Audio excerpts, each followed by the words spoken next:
This sitting is resumed. Honourable Member for St. Michael South Central. Thank you, Mr. Speaker. And I feel compelled to welcome you in this new dispensation. It is a pleasure and honor to be here with you as Speaker elected under different circumstances once again. I also feel inclined and encouraged to wish those who observe Ramadan Kareem, and we are also in the season of Lent. And I know that for many this is a time of reflection, a time where we honor sacrifice and try to get a deeper understanding of how it operates in our lives. I also wish to take this opportunity, as the member who spoke before me, to thank the people of St. Michael South Central for so convincingly returning me as their Member of Parliament.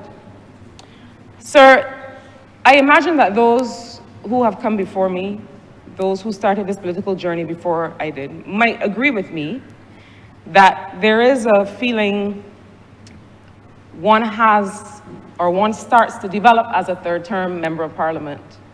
And perhaps that changes along with your fourth term, others in here are in their fifth terms. But there's something that starts to happen where you start to feel a little more closely and deeply and understand better your relationship, your contract, and your covenant with the people that you serve. And I have been enjoying, sir, that journey and the deepening of that relationship. And so to all friends, family, constituents, and those groupings start to merge over time, who have helped me come to a position to be able to continue in service to St. Michael South Central. I feel very grateful. It is the singular privilege of my life to do this work. Perhaps then, sir, my own gratitude is the best context within which to nest my contribution to this debate. Because I believe strongly, sir, that this also becomes an opportunity for us to deepen our common understanding as a Barbadian people of the parliamentary democracy, the nature of the parliamentary democracy in which we are participating. Sir, as the Honourable Member for Christchurch East Central is wont to say on this topic, and it will likely say when he comes to his feet to participate in this debate, what is proposed here under this constitutional amendment is a bit of a no-brainer. What is proposed here, and I was just minded to do something that the former member for Christchurch South used to do, which is to begin at the objects and reasons. It gave me a bit of a flashback. But this amendment to the Constitution, this proposed amendment to the Constitution, seeks to expand the conditions or the circumstances under which a seat may be vacated in the House. And so it seeks to do so by adding at section 45 of the Constitution and subsection 1, inserting that if a member, having been a candidate of a political party and elected to the House as a candidate of that political party, resigns from that political party, is expelled by that party, or crosses the floor, that is to say, goes to another political party or chooses to be an independent member, then what happens is the seat is vacated and it would then trigger a by-election. So the honourable member would need to return to those people who voted for her or for him to once again seek a mandate to represent them. And so in circumstances where a member has resigned, and in circumstances where a member crosses the floor, both voluntary actions, it seems obvious to me that that member should return for a mandate. And the Honourable Member for St. Thomas outlined, and I'm loath to repeat a member, but he outlined for himself and in his own political experience why this was necessary. And it is necessary, as he and the Honourable Member for St. Michael Northeast, the Honourable Prime Minister said, because there were certain terms and conditions of that member's election. Let us face it. You come to the people as a member of a party. And so I remember when I joined the Barbados Labour Party, it was, for me, closely linked to the launch of the party's Covenant of Hope. And I engaged with that document, and having also similarly spoken with other members of the parliamentary party, of the Barbados Labour Party then, I engaged with that document and with the political leader and with others to be able to understand what are the values? What are the values of this institution? Because I certainly had to make a determination about whether these were values with which I could identify and values that I wanted to promote on behalf of anybody that I would be seeking to represent. And when the Covenant of Hope of the Barbados Labour Party was launched and was shared with the people, it was identified then as a document that would say who we are and what we would seek to do in your name. And throughout the 10 years that I have been with the Barbados Labour Party, that has been the approach, that at all times, that we have nothing to hide, and we have everything to show. And why? Because the values that we represent to make a better life for the people of Barbados, and indeed, as you may have seen, the people of the region and the people of the world. Because our governance here does not stay here. And our example of governance has gone far and wide. And so it was in that moment that I realized that this was an institution that I would seek to represent as an institution. Now, I have worked in many places, and at all times, one has to feel comfortable that one can uphold the ideals and values of any institution or company or organization with which one seeks to associate. But there's another thing, sir, that happens, and I can only speak to the Barbados Labour Party, but I will also speak to what I observe in other parties. By contrast, there is a thing that happens in the Barbados Labour Party that once a candidate is identified, or once a young person, sometimes a not so young person, seeks a nomination or seeks any kind of a political service, that there is a body, there is a group that rallies around that person. Yesterday, we had the privilege of honoring a former member for St. Joseph, a stalwart in Barbadian politics, by renaming the roundabout at St. Patrick's after him. And really, it was the will of the St. Patrick's community that we were simply honoring. But I make reference to members like that former honorable member, and so many others who, I think of Sir Dame Billy Miller and other stalwarts of this party, who as soon as a person identifies an interest in representing people on behalf of the Barbados Labour Party, people rally round. Resources of all kinds are brought to bear.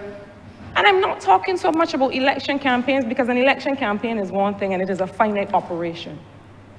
I am talking about the knowledge building, the solidarity, the sense of comfort, the bringing to bear of networks and resources to be able to support that individual in the furtherance of the ideals of the party. And it has occurred to me in the last few years of the demise or the decline of the Democratic Labour Party, and we don't want to say demise because Kadir, we hope that they can rally. But it occurs to me that that is one of the assets that has regrettably been missing from a Democratic Labour Party and indeed other emerging political parties. And it is one that is important, and it is the reason that lasting political institutions matter. Because legacy is not just about what you can look at and admire when somebody has passed on. Legacy is also about what that individual leaves in the hearts and minds and consciousness of the people coming after. And let me therefore take this opportunity to thank as well all of the people, and some of those people are people who live in the village, in Carrington Village. Members of the Barbados Labour Party who may not have served in elected politics, but are part of a body of people who have poured in to those of us who had at that time newly come to political service. So, sir, it is clear to me that a voter on election day, but also a constituent during the life of a political term, considers that they have voted for, they are voting for, or they are entering a contract with the Member of Parliament as a member of that party. I have no doubt about that. And I know this because whether I have been in cabinet or on the backbench, when I walk around my constituency and speak with people, they speak with me on questions of Barbados Labour Party government policy. They will say to me, well, how is it that you are advancing this policy relative to this matter that was in the manifesto or some other utterance of a previous Labour Party or of what they believe is the ideology of the Labour Party. And the extent to which that happens will vary from constituency to constituency, but it happens. Equally, there are people who would want you as their Member of Parliament to challenge policy. And so it is important to acknowledge that there has to be a balance of individual representation versus party policy and ideology. And sir, that is the conversation through you that I would like us to have with the Barbadian public, us as a collective.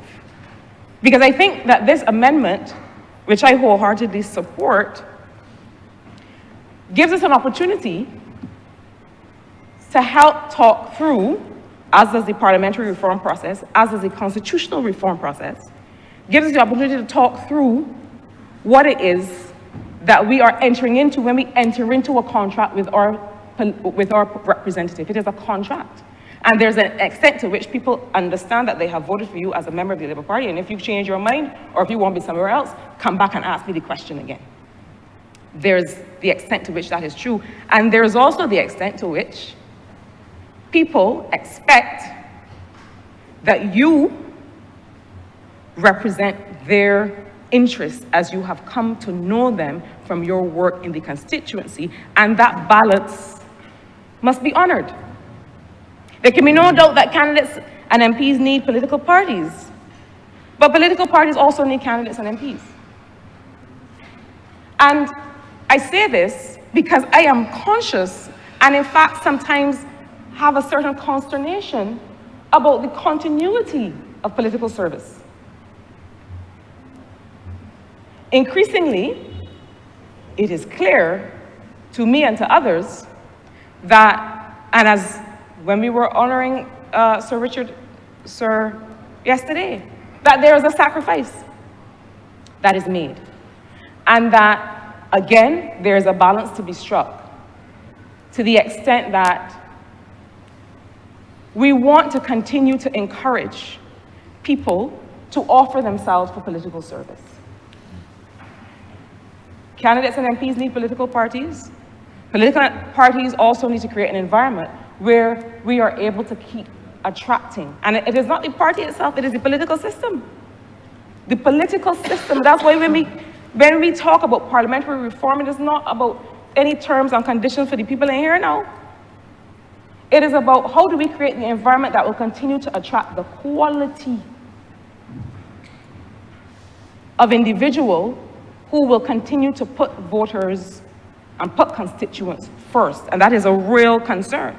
We see that concern with the passage of the integrity legislation that commentators would suggest that has not been passed because we as a Barbados Civil Party government don't want to pass it. That could not be further from the truth.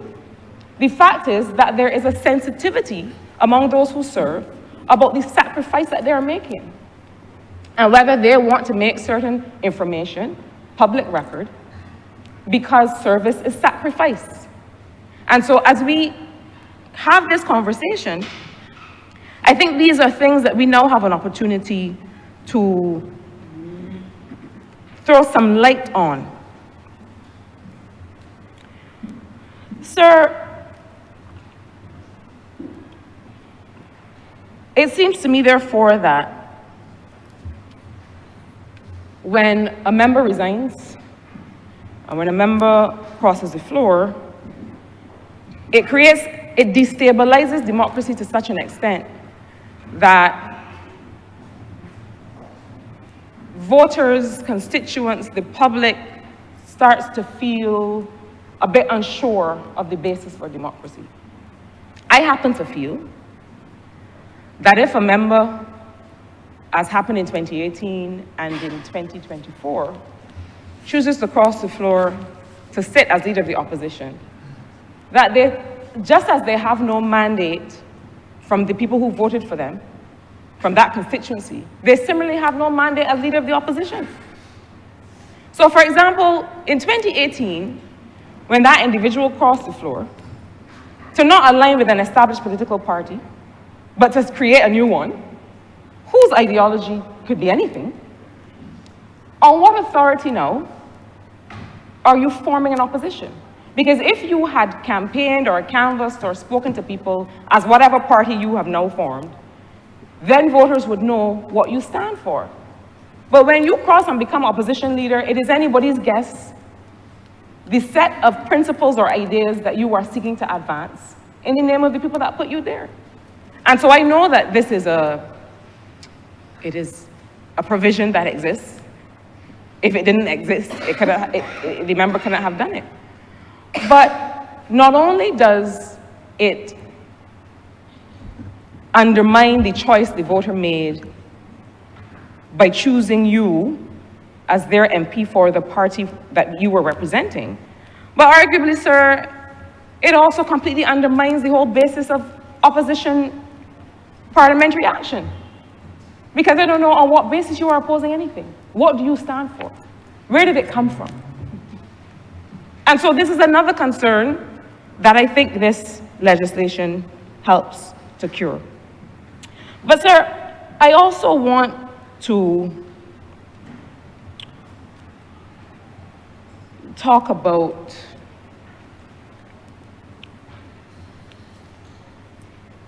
the notion of regulating political activity within political parties.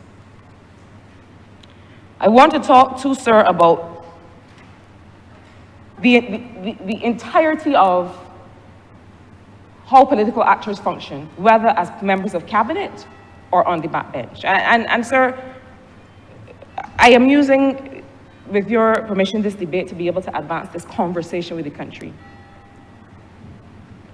Sir, I'm not sure whether Barbadians remember at all times the principle of collective responsibility of this front bench of this parliament. The principle of collective responsibility of the cabinet.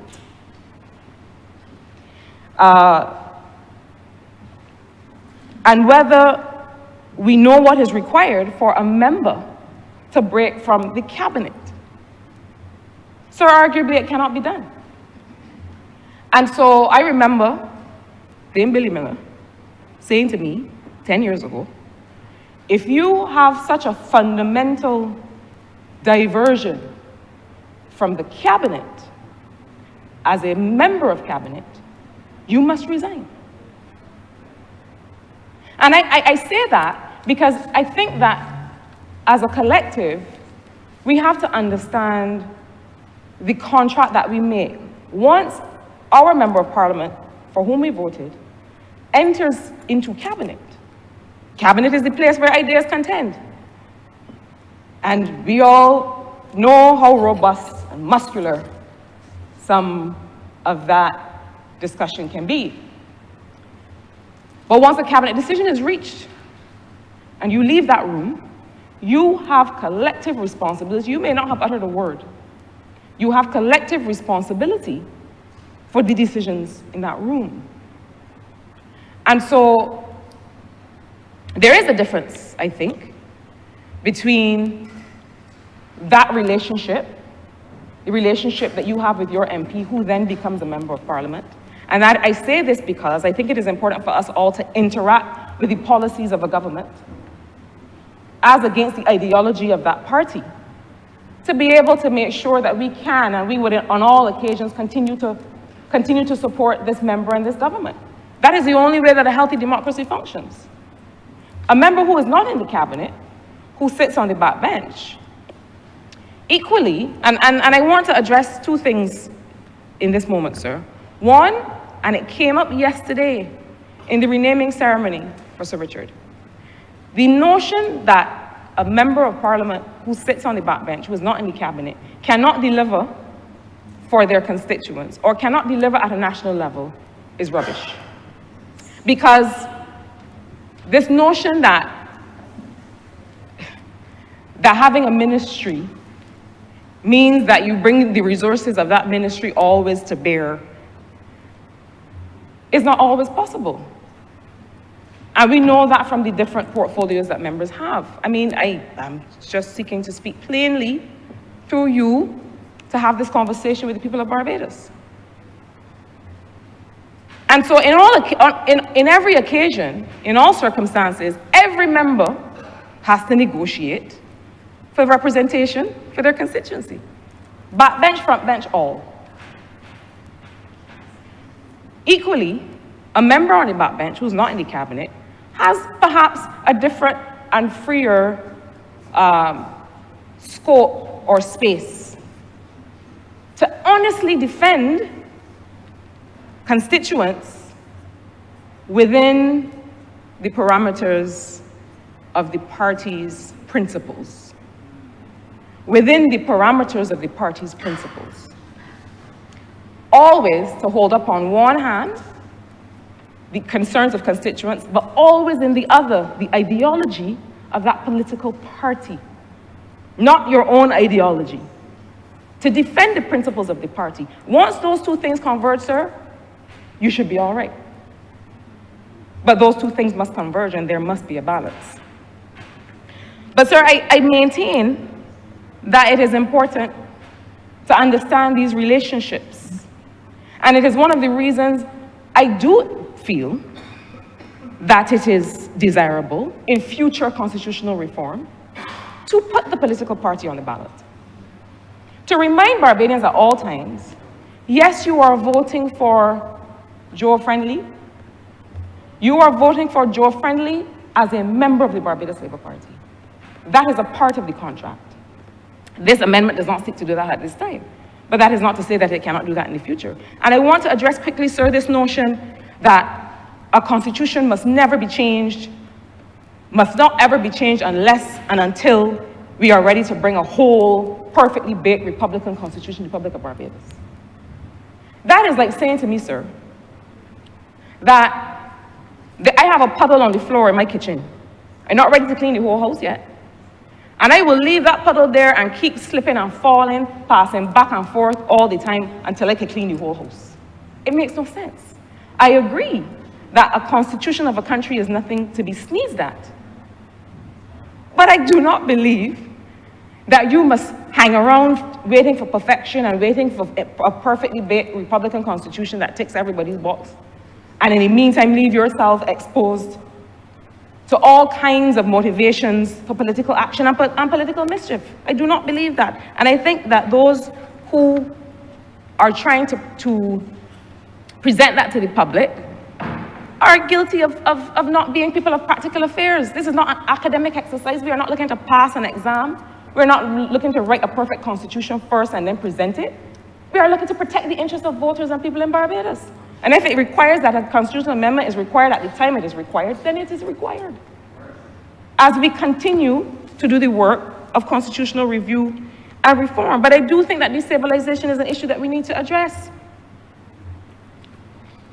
I remember, especially in the second term of a former Democratic Labour Party government, it seemed like it was every man for himself, and sir, that was on the front bench. That wasn't even on the back bench. And the Honourable Prime Minister, I have it here in my notes, that I didn't know she was going to say it, but she made reference to it. The member for St. Philip West was at the time trying to show that he was more economist than the Minister of Finance at the time, which arguably he might have been. But the point is that it caused great policy destabilization and uncertainty.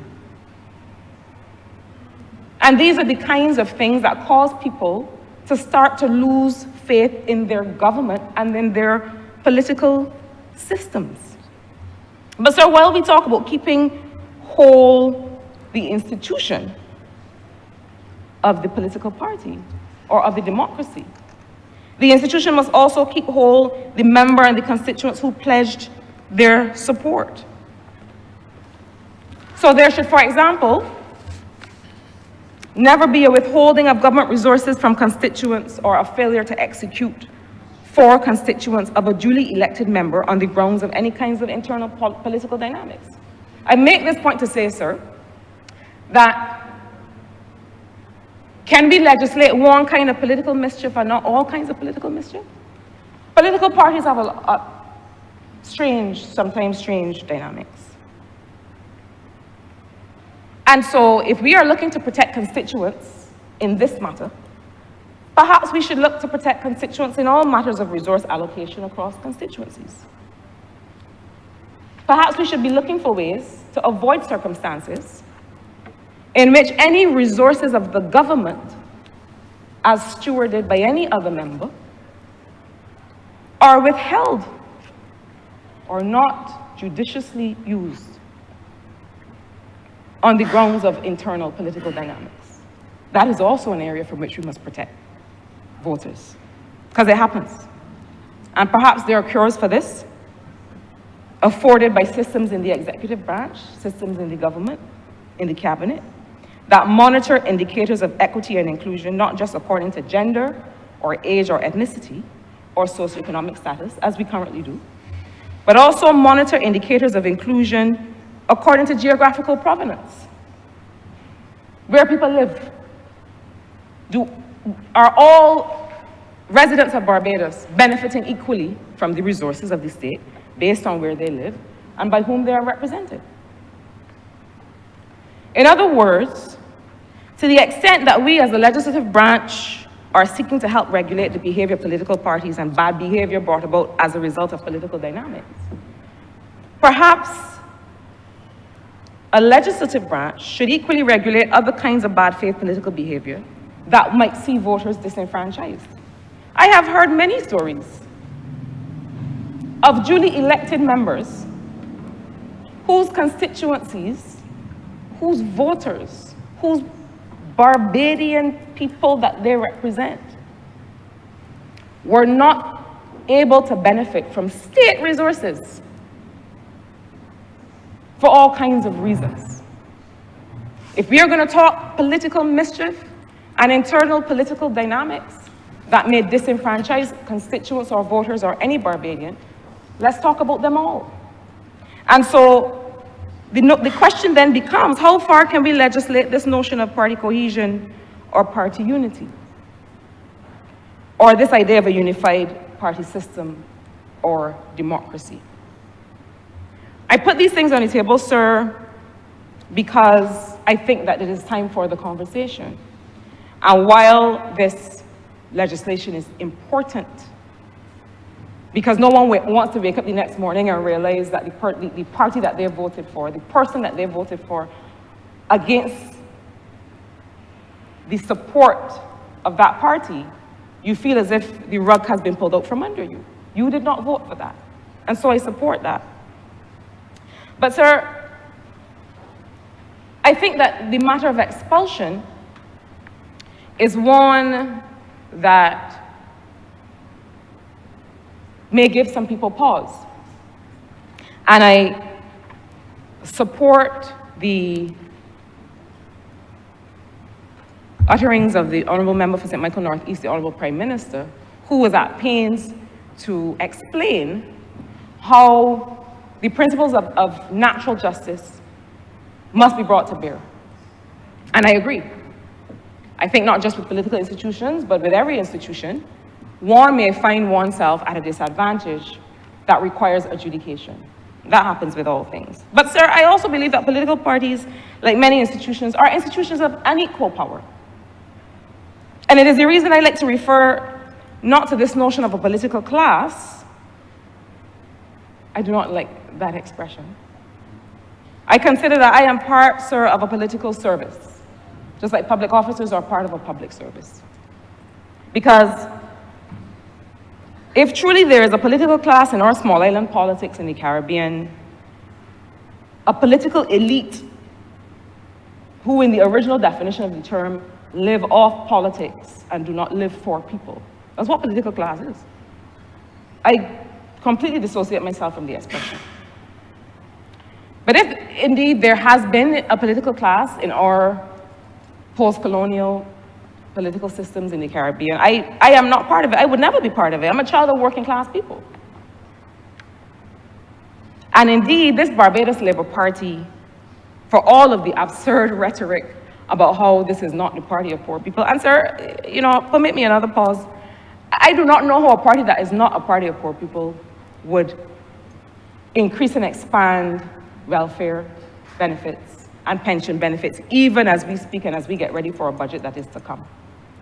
Further expand those benefits. Come up with a trust loan program to create an entrepreneurial class and further expand that program and other similar programs. Or how a party that's not the party of poor people would continue to expand the transfer of title under the Tenantries Freehold Purchase Act. I think we have to be careful of rhetoric that does not match what we see with our own eyes. So certainly, sir, this Barbados Labour Party has made it our business to find and engage people like me. The honourable member has 2 more minutes. Not just, thank you, sir, because of the humble circumstances of our birth. That's not enough to qualify you for political service. But because those circumstances, alongside our skills and experience, bring a texture, sir, and a rigor to policy making and representation that arguably is missing when the only people that you include are those with land and title. But sir, for all kinds of reasons, we do not come with equal resources or equal networks to political service. We don't. And so it means, given that balance of power that does exist within political parties, that may create a temptation for future leadership or any leadership to abuse it. It means then that the provisions of this amendment require our court system to be quick, to return real judgments, rather than what seems sometimes, sir, to be a failure to commit. We've seen it. We see it in family law all the time. That rather than a judgment that binds parties, that we see the kinds of judgments that you're not sure what happens now. So while this amendment, in making provisions for people who resign, members who are expelled in political parties, where there is a balance of power and where some of us do not come with that power and with those networks, or where a member crosses the floor, in cases where there is an appeal to be made with respect to that expulsion, that we have to continue our work to make sure that the judgments are real, committed judgments, brought in quick time, and also that we continue to deepen and broaden and increase the consciousness of political actors in our democracy. So, sir, I support this amendment. I believe that it comes now with scope for many future amendments that indeed strengthen our understanding of political parties, indeed strengthen the understanding of the contract between the constituent and the MP in cases where that person will end up in the cabinet or may be on the backbench. Sir, this is a conversation. And I encourage us all to understand our role in deepening that conversation such that we really understand what is it that we do with our vote, but also with our action in communities, in schools, in households across Barbados at all times. Sir, I'm obliged to you. Honourable Member for St. George North. Thank you, Mr. Speaker. Mr. Speaker, I wish to commend the Honourable Member for St. Michael South Central for being previous to me in many ways, because to a very large extent, many of the thoughts that she shared with us today to inform conversation are things that have been concerning me. It doesn't mean that I won't repeat some of them for emphasis. Sir, I rise to support the amendment because I regard it as one that does not merely seek to tidy up or polish up a couple lines in the Constitution, but I really regard it as one that seeks to defend integrity, the very integrity of our democracy. If it was merely one about administrative housekeeping, I could understand why many would be of the view that we didn't have to address this right now and that we could wait until other aspects of the Constitution also required addressing. But I think, sir, that we need to face some simple truths, though. For years under our Constitution, we never had to contemplate certain things.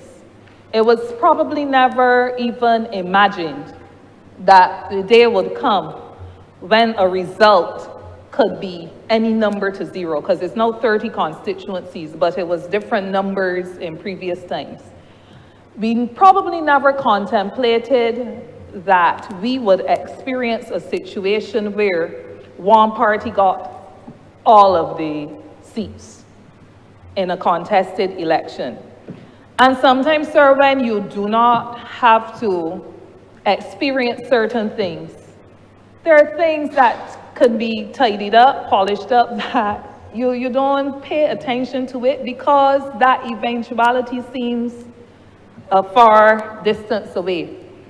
But we have experienced it, sir, not once, not twice, but thrice. And so, while I am one that holds the view that we shouldn't really be doing it now, we should have been doing it since 2018, if we are honest, or if I am honest with myself. I believe that the time has come. There's never a bad time to do that which is right. It's my personal view, therefore, sir, that the time has come for us to give the people's mandate a necessary shield. Because many of us did not consider it will happen a second time or a third time, and there can be some point in time where it presents itself again. And I believe that mandate has to have a shield. That mandate that the people gave to us as a solemn commitment that they share our perspectives and the perspectives which put us here. That mandate that was sacred to them, each and every one of the voters who exercised their right when they went into the polls and they marked an X next to where they saw representation for them and their interests should come. The objects and reasons of the amendment, sir, before us or put plainly, to promote political stability by limiting parliamentarians' ability to cross the floor. But, Mr. Speaker, I regard that it does more than promote political stability. I think it restores respect. I think it restores respect in circumstances where some have made a mockery of the sacred commitment given to them by people. It restores respect for the electorate. It restores respect for the vote. It restores respect for the principle that I hold fast to, that mandate does not belong to us meaning those who sit in the House of Assembly, but mandate belongs to the people who put us here. This mandate, therefore, to my view, is not a personal possession.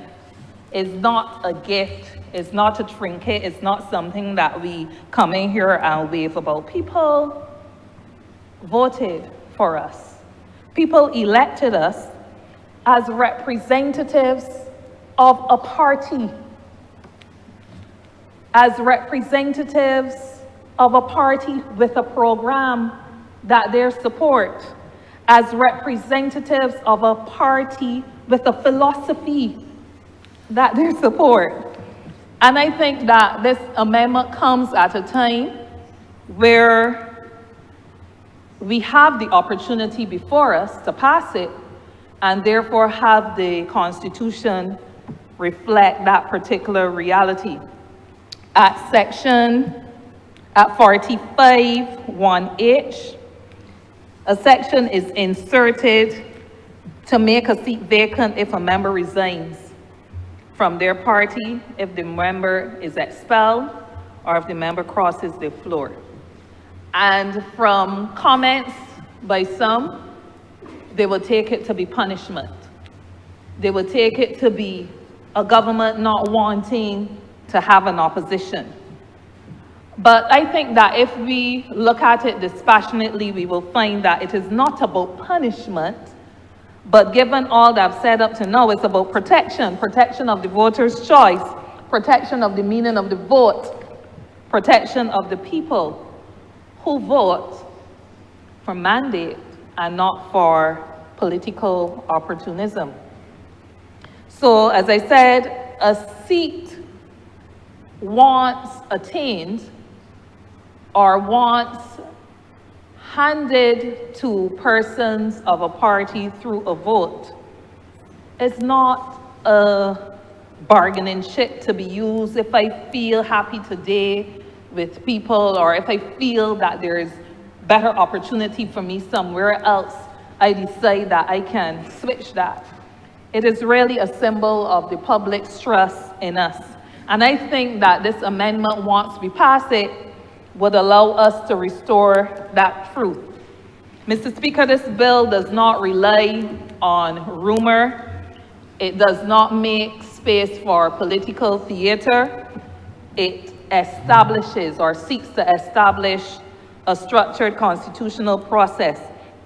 On the 45D1, when a member resigns, is expelled, or crosses the floor, the leader of the party in the House, the leader of the party in the House, not the leader of the party, because I've heard some people commenting as if this is the leader of the BLP or the leader of the DLP or so, but the leader of the party in the House of Assembly, bracket that, square bracket of Assembly, that House means that, must inform the Speaker in writing.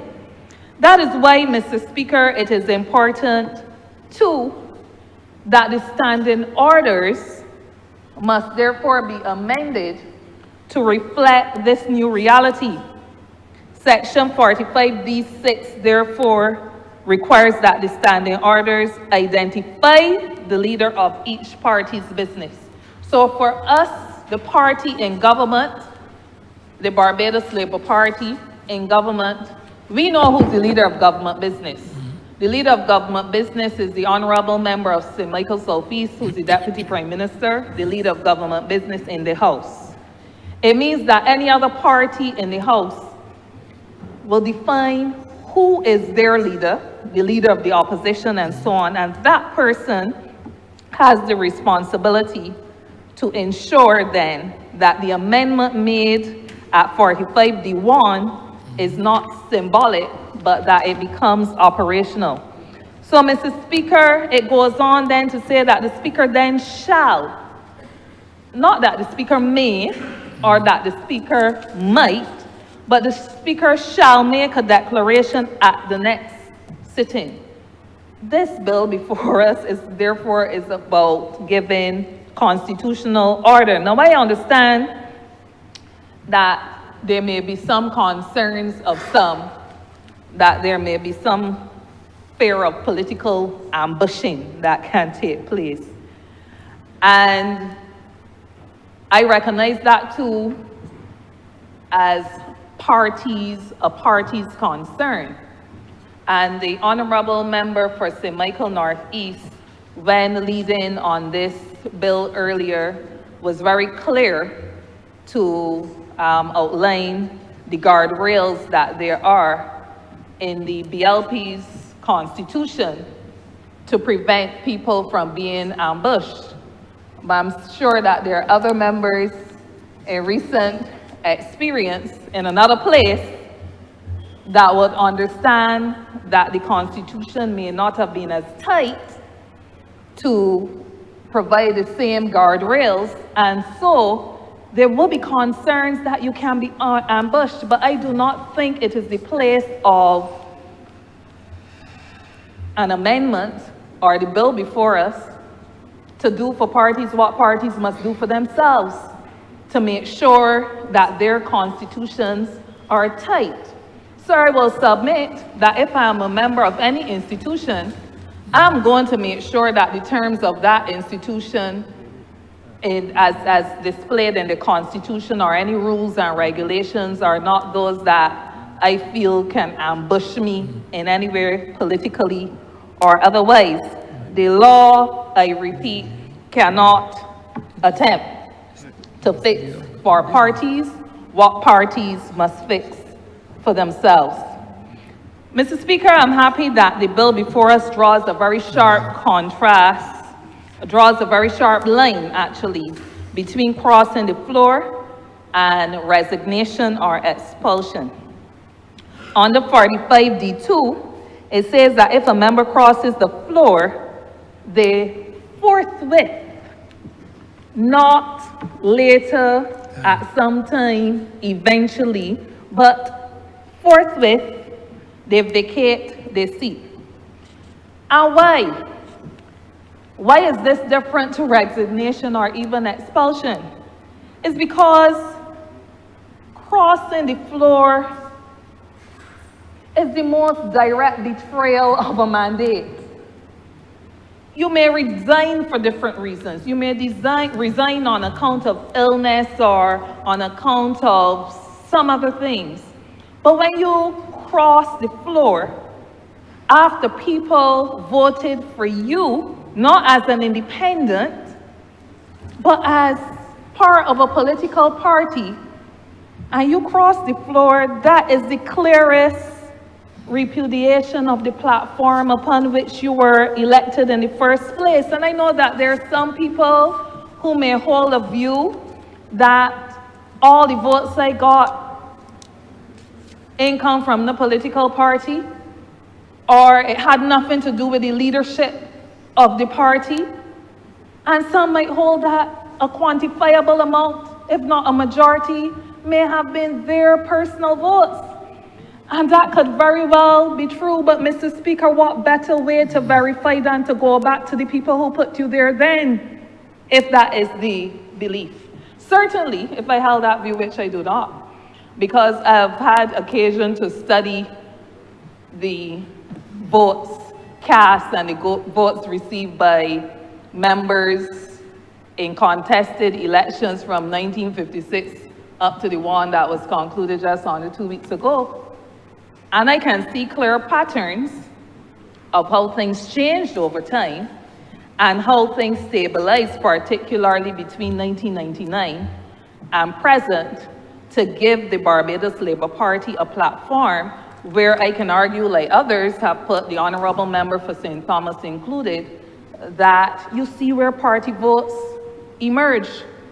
And the Barbados Labour Party, certainly in the case of St. George North, and I know in the case of others, was able to turn out its vote. And the other people were not able to turn out as much of their vote as they ought to have. But sir, the Constitution cannot allow a member, therefore, to carry the people's power into the arms of a party that the people did not choose. And that is the underlying and fundamental principle. I now turn, sir, to the resignation or expulsion of people, of members. I believe that a fair 14-day window has been given. At 45D3, if a member is declared to have resigned or been expelled, they have 14 days to challenge in court. If they do not, at the end of that time, the seat becomes vacant. I believe that this is due process. I believe that this provides for natural justice. I believe that it provides for constitutional fairness. I further believe that what will make my beliefs even more true or real would be if that 14-day period where there is the opportunity to challenge in court, if that period is held very tightly, in the same way that on election day, if there are challenges, we can exercise urgency and hear matters, then urgency must be exercised for the principles of due process, natural justice, and constitutional fairness as provided for to be truly experienced. On the 45D4, if they do challenge it, and they challenge it successfully, then they get to maintain the seat. But while the 14-day period, while that 14-day window is open and there is a challenge, a member will keep their seat until the matter is finally determined. It's for these reasons, sir, that we have to exercise urgency through the court process. And I don't know, because I'm not a legal mind at all, but I would be happy if we could get some assurance that that urgency will be held in these matters. But Mr. Speaker, let me go back to the things that I know, because the things that I feel. So I'll be frank, if I resign from a party, I don't need to go to court. And that's if I resign in word or in deed by my actions. I don't need to go to court because I done with people, done with the team. And if my party expels me, I don't see that I can be clinging on to a mandate that they no longer want me to hold. But if I really believe that the people put me there and put me there for me, I would be there like, bring it on. Let me go to the polls as fast as possible. Let me get back to representing my people, the people who put me there. But I know some will fight up, Mr. Speaker, not to defend a principle, but to protect ego. And it is a certain comfort zone that we may want to set for ourselves, and that's the truth that we must face. But still, where a challenge is made, as I said, reinforcing the point that the courts then must treat with urgency, and I'm stressing that because at some point in time in the wrap-up or so, I would like to hear a response to that. Mr. Speaker, Section 45D5, once the Speaker makes the declaration, the member shall cease to perform his functions until the matter is resolved, and that goes back to the point of urgency that I made. Mr. Speaker, this constitutional amendment is about people power. I believe that I align myself with a predecessor of mine in the Barbados Workers Union who also served in this honorable chamber, the second General Secretary of the Barbados Workers Union, who, like me, share the view that people must vote for a party. People must vote for a program. People must vote for a promise. The Barbados Labour Party, that is now the government, came into government on a promise that they refer to as a covenant, that we refer to as a covenant. We do not promote people voting for political nomads. The labor movement does not promote people voting for political nomads. We do not promote people voting for instability. We do not promote people voting for members who treat this honorable chamber as if it is a revolving door. A party is promoted to align with because a party allows for continuity. It allows for discipline.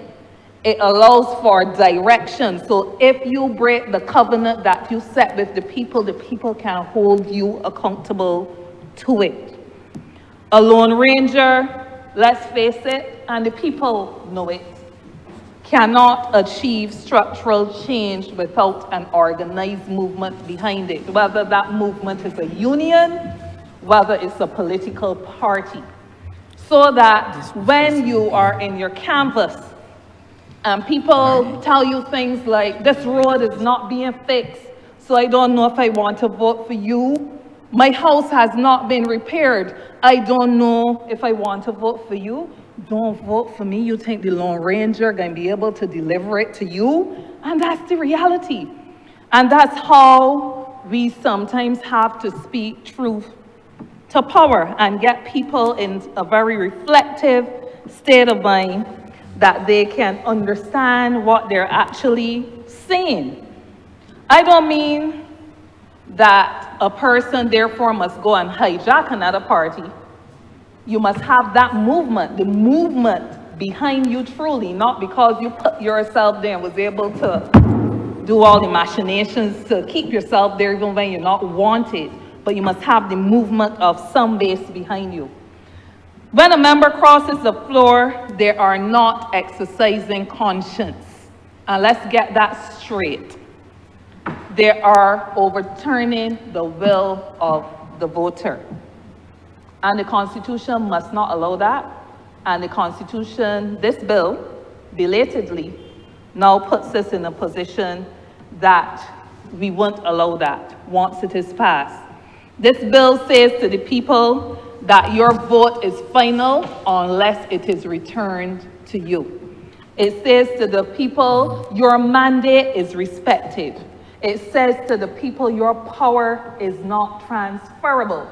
And I think that these are very important principles for all of us who hold office to support and promote. This bill is not about protecting those who are voted for.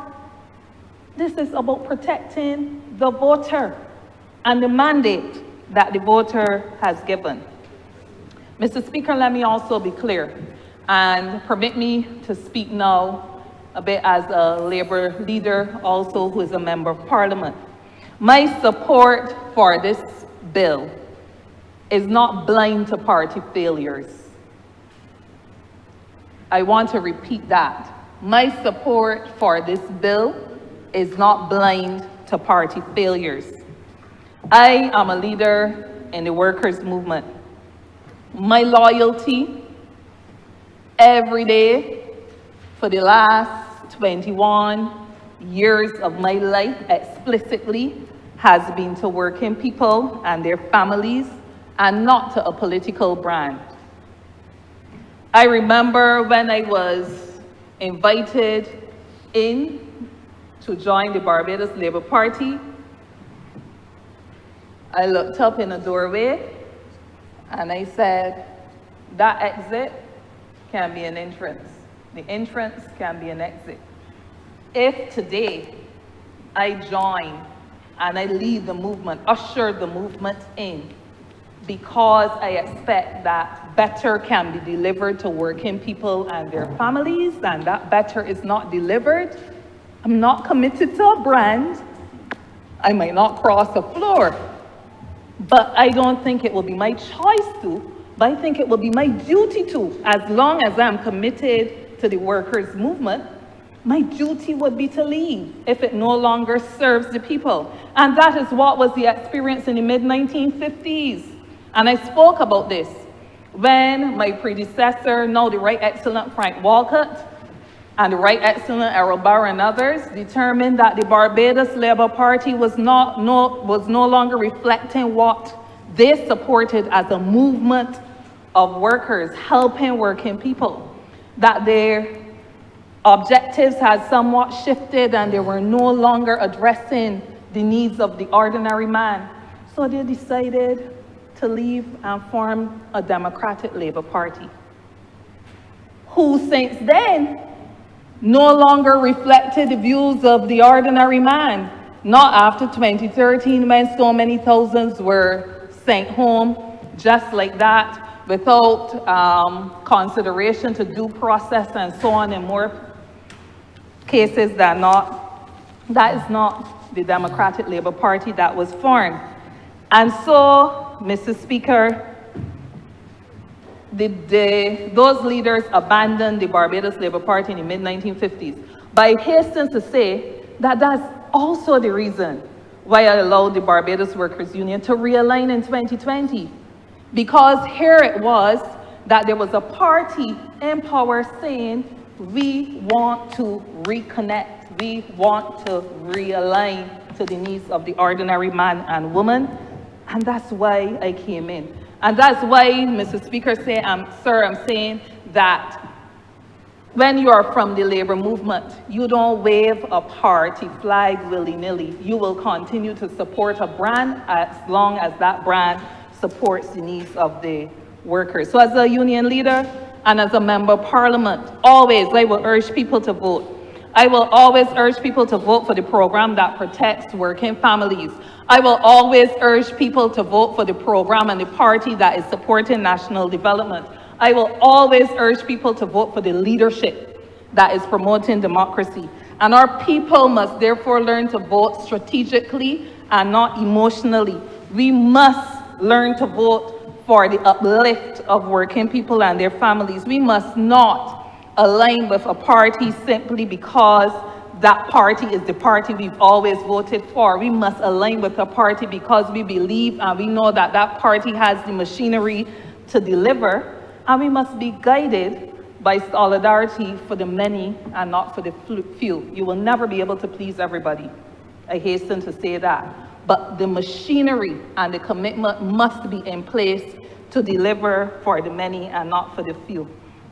So, Mr. Speaker, in closing, I said I would be brief.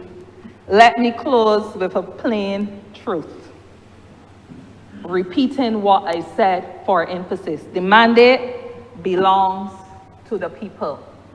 The seat, each of the 30 we hold in here, does not belong to any of the people that you see sitting down in here or myself standing in here. It belongs to the people. The power, therefore, belongs to the people. And no member, none of us has the right to drag that mandate across any floor. So, Mr. Speaker, this bill says just that. It provides for just that. And the Constitution, once we pass this bill, will say so. And I therefore support it with every fiber that is in my being. I thank you.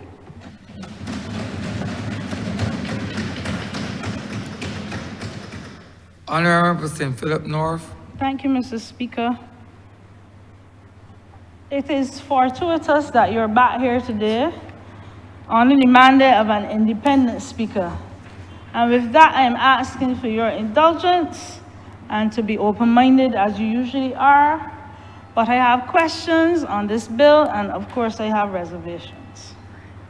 I will begin by saying that the one thing I would have loved to have was more time to consider, to investigate, to basically scraped the internet for any information I could get on this bill so that I can make a really informed decision in terms of how I vote later this afternoon.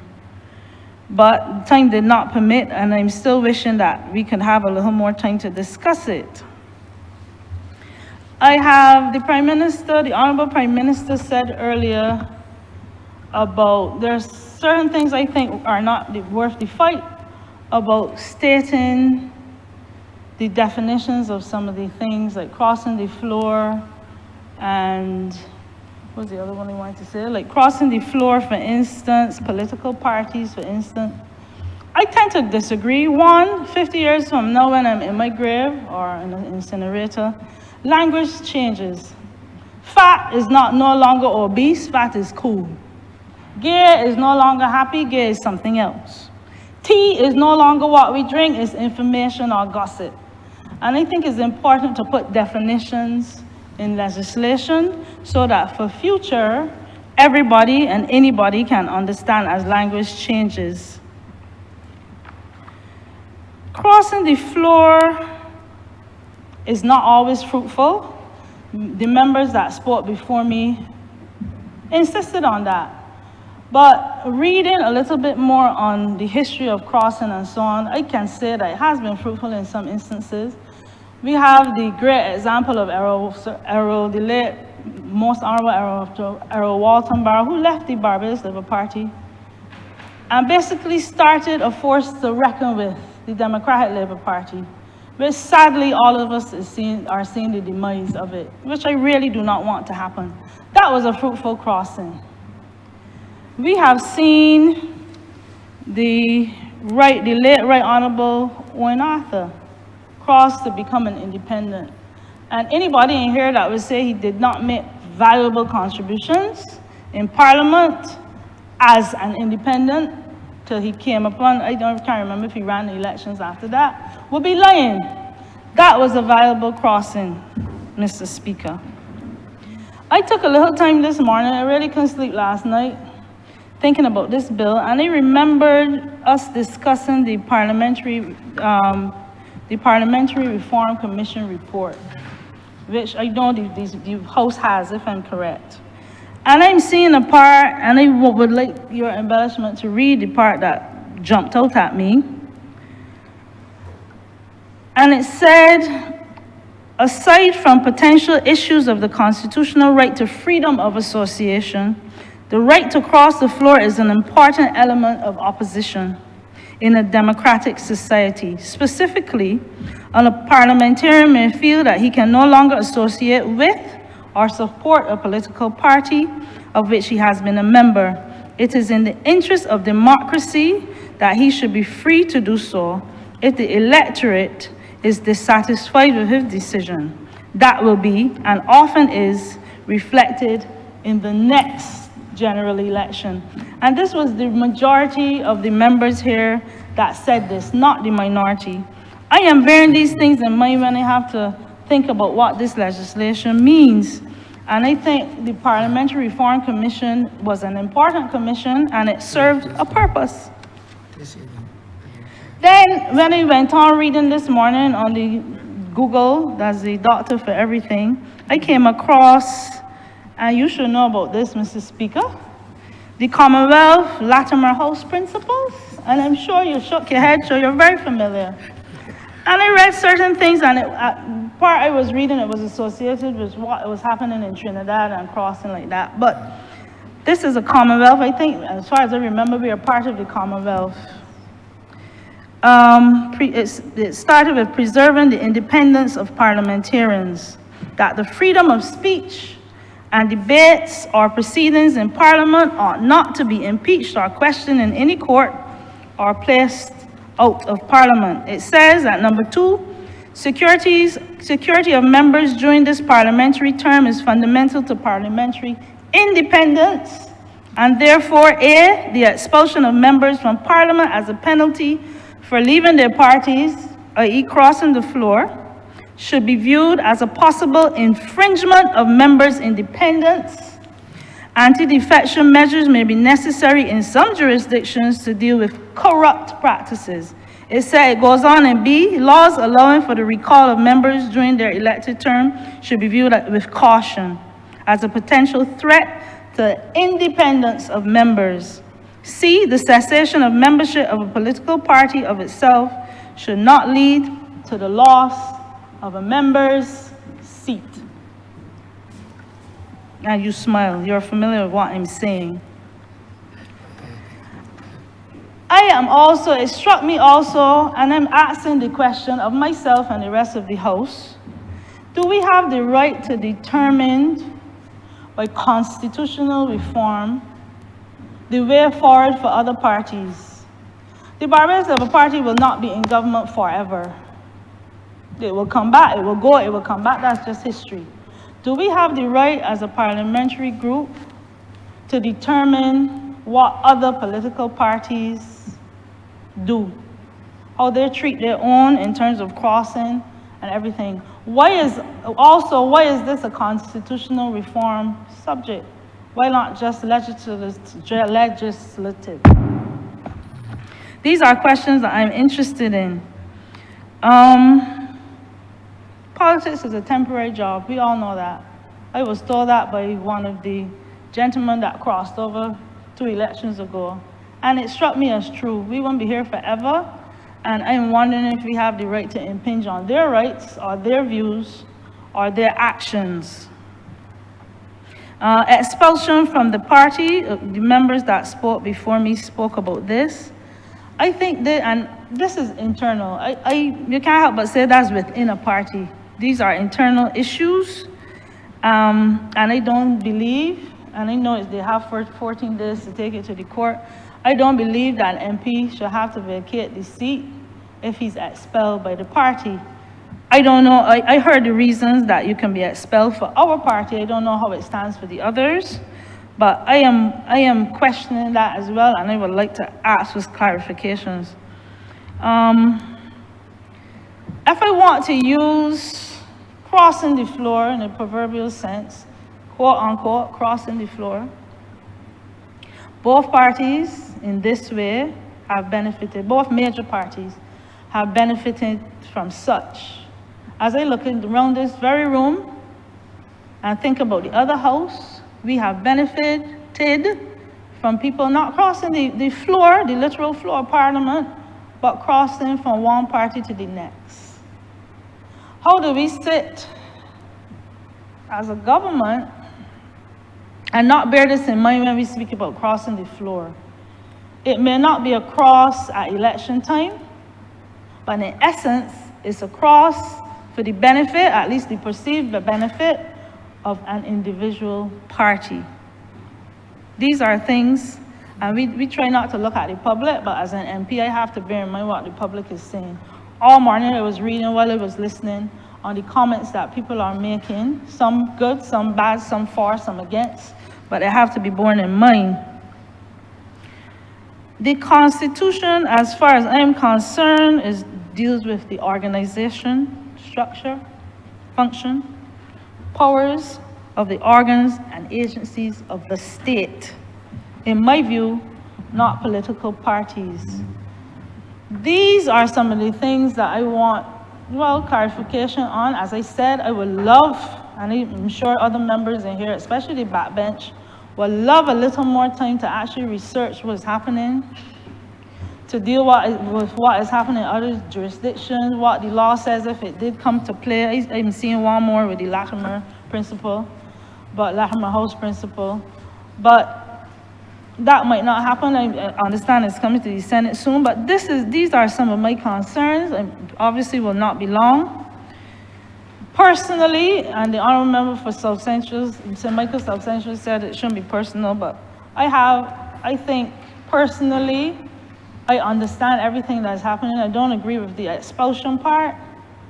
The crossing the floor to trigger an early by-election or an early election, we have seen, and other members mentioned, that the chances of somebody that crosses wins the elections is slim. So why not, according to the Parliamentary Reform Commission, wait till the next general election when it is due?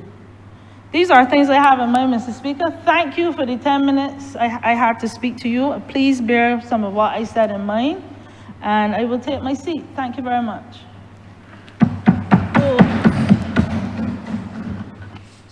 Honourable for Christchurch West. Thank you very much, Mr. Speaker.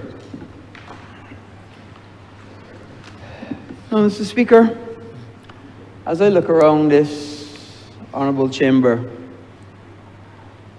I look to see members of the Barbados Labour Party.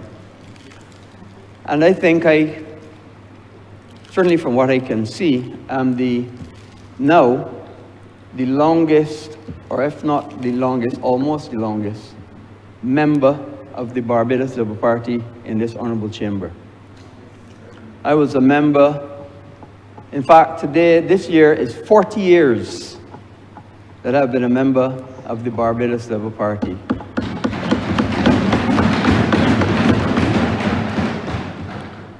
And as is customary, Mr. Speaker, in addition, especially after an election, as is customary, we always thank the people that sent us here. And I want to use this opportunity to thank the people of Christchurch West, who have sent me now to this honourable chamber for 5 terms, starting in 2003. And we always must remember, when we speak in this honourable chamber, who sent us here.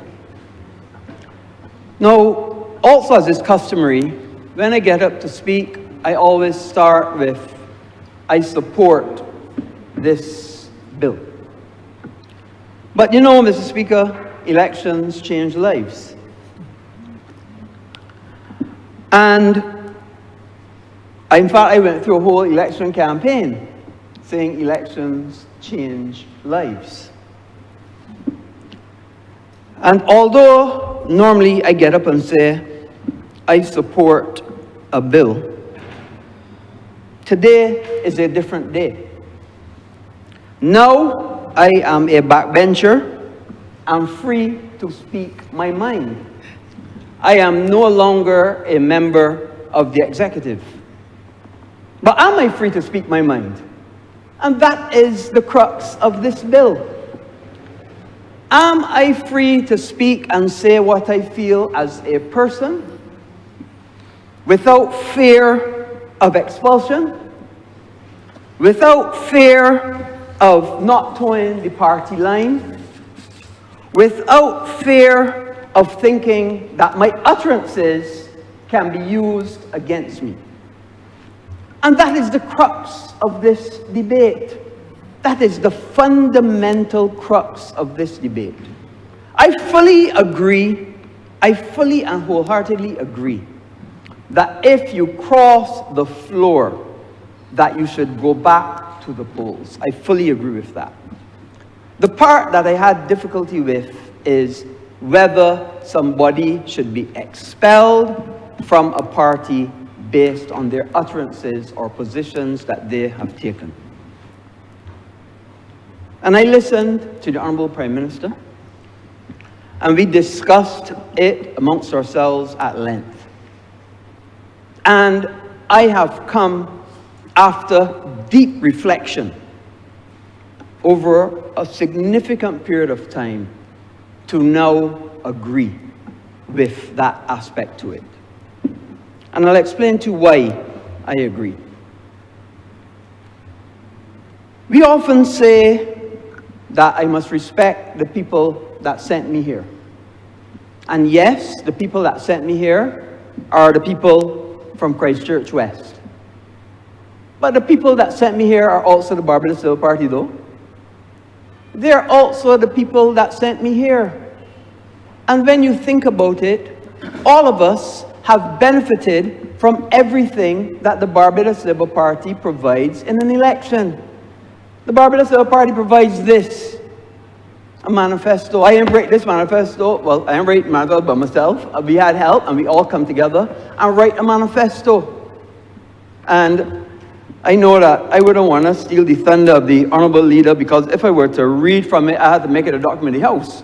And I don't want to preempt the Leader making the manifesto document, but maybe I should, because it's a mini manifesto that I have in my hand. I remember, as long as you're quoting from it, you can indeed make it a document. But I of won't want yours. to preempt the Leader making the You don't have manifesto document. to, it's not preempting, Honourable. Fine. If you're quoting from it, And it's your duty. the number one thing, the BLP's core beliefs, a sense of belonging that gives life meaning.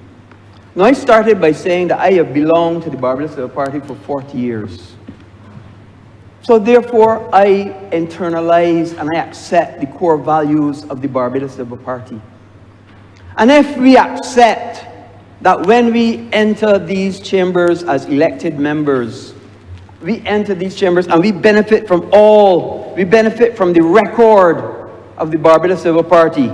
We benefit from the posters of the Barbados Labour Party. We benefit from meetings of the Barbados Labour Party. This election, we benefited from an application, an app of the Barbados Labour Party. We benefit from other colleagues coming and assisting you on your platform of the Barbados Labour Party. We benefit from all the paraphernalia of the Barbados Labour Party to help you to win your seat and to provide a case to the people of your constituency. Then how could you not say that you have also been sent by the Barbados Labour Party?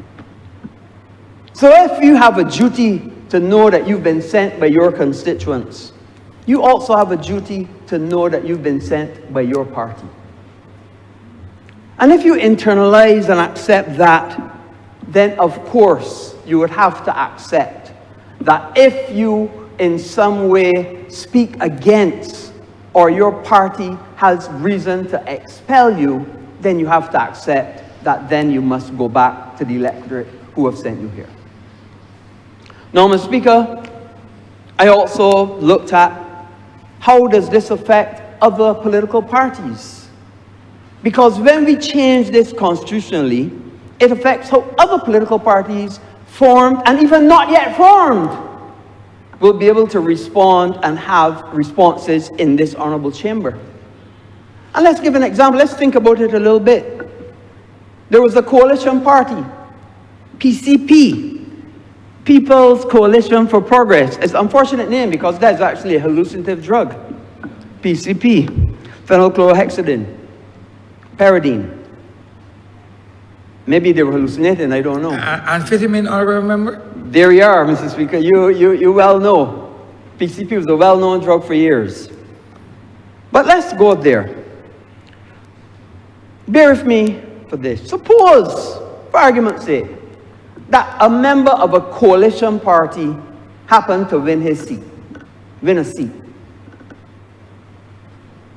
But another party, coalition party, decided to expel.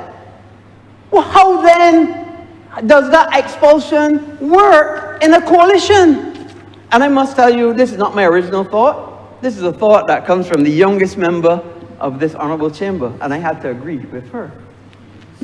How then, if a coalition member is elected, who then comes and says that he was expelled? Is it the other side of the coalition? Is it his side of the coalition? Was he elected as a coalition? Was he elected as one side of the coalition? Was he elected as the other side of the coalition? These are questions we have to work out. Now I accept that perfection is the greatest enemy to progress. And I accept that there will be judicial challenges on this at some point in the future. I accept that. But I also want to read into the record of this honourable chamber that due process must be gone through before anybody is expelled, be it from a coalition, a Barbados Labour Party, a Democratic Labour Party, a Freedom of Barbados, or whatever. And I also want and imagine that when the judicial review of this, when this goes to court, that the judges look at Hansard and see what the intent of this bill was. Because I heard the Honourable Prime Minister say clearly, the intent is not to prejudice anybody, the intent is not to victimize anybody, The intent is not to use this as a weapon of destruction or to weaponize it. That's not the intent of this. The intent of this is that the voters' intent must be known and must be protected. That as the Honourable Member for St. George North said, that the mandate must be preserved. And that must be the intent. So, Mr. Speaker, this bill is a serious bill, because this binds people for years. This bill gives a tool of discipline to a political party that hitherto it never had. Hitherto it never had. In the past, a political party could discipline you by suspension or expulsion. But that was it. Now, your expulsion has a consequence that your seat would be vacated. So this is discipline, and this is discipline at a paramount level. Does it bring an element of party paramountcy? Perhaps. Perhaps. But what it does is we have to respect and understand whose shoulders we stand on.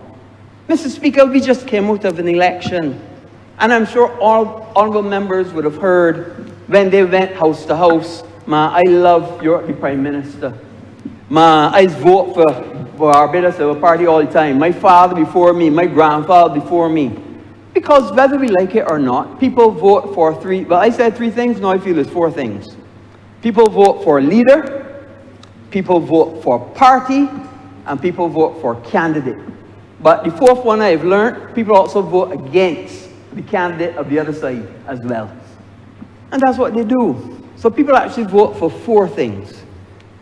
And we have to respect the shoulders of those that we stand on. I stood on a great man's shoulders, Sir Henry Ford, and I respected him. I respected him, and he, up to this day, Sir Henry Ford is gone. And people of Christchurch West are still voting for Sir Henry Ford. People in St. John's still voting for Earl Walton Barrow, whether we like it or not.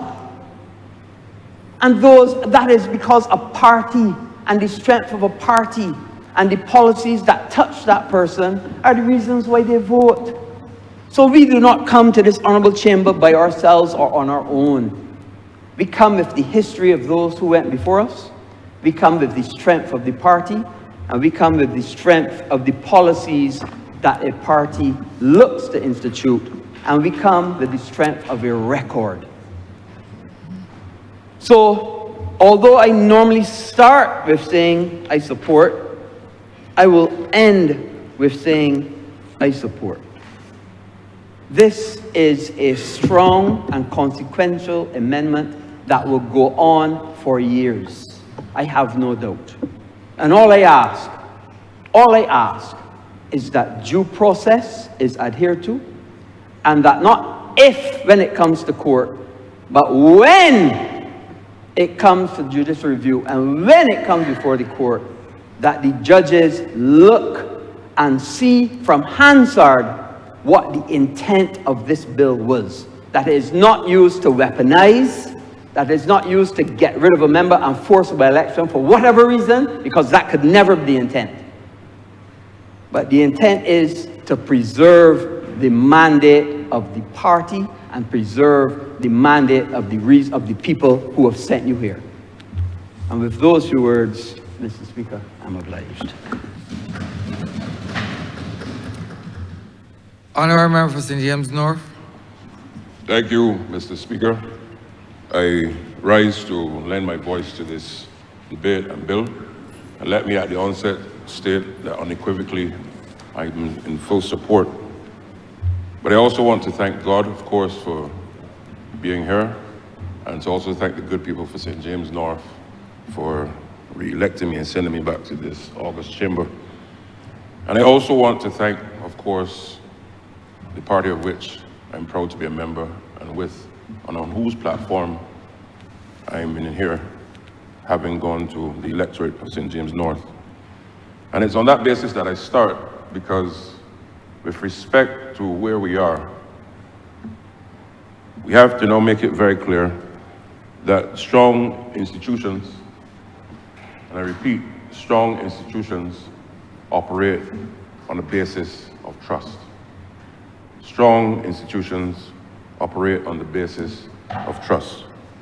And part of the duty of this chamber and the members of this chamber is to ensure that we not just operate for today, but that we operate looking squarely and firmly to the future for the governance of this institution, so as to protect the integrity and the trust that this institution requires of us, particularly on the basis of the electorate that we all represent across this country. And given the fact of our history, the third oldest parliament in the Commonwealth, there's a duty, Mr. Speaker, to my mind, that this parliament has to treat to with respect to ensuring that that trust and integrity can stand the test of time, particularly given the history, and by extension our recent history, with respect to the issue of persons crossing the floor. And I start there because why? That trust that I spoke about, Mr. Speaker, really falls between the relationship between the members of this chamber and the electorate who elected us and sent us here. And a number of things would have taken place, as you've heard today, throughout this bill and debate. Firstly, all honourable members, all elected honourable members, Mr. Speaker, are here on the basis of a few things. Firstly, candidates would have presented themselves house to house across communities and constituencies in Barbados, not just presenting themselves with their names and their individual selves, but on the basis of ensuring that people understand that they are representing a political institution. All of us, bar none. And if you understand the history of our country, we all know that political parties stand a much higher likelihood of success at the polls, particularly mass-based political institutions, than persons running as independents. And that has been our case, with the exception, with a few exceptions. And as a result of that, seeking to represent the electorate in Parliament, not for yourself, but of course, as a result of saying, I am representing political party A, or political party B, or political party C. The relationship and the trust in which you're asking the electorate to vote for you is on the basis, therefore, saying, should you vote for me, these are the things that I'm going to advance on your behalf. Firstly, the philosophies, the policies, and the programs and initiatives of said party. And when you present that to the electorate and they give you their vote, invariably then that relationship is now forming and solidifying and saying, I am sending you to Bridgetown to represent me in Parliament on the basis of all of the things that you and your colleagues would have stood for on the platform, on the television, on the radio, you name it, all of the platforms that you advance in the name of whatever party to go into Parliament and to represent my interests as an electorate.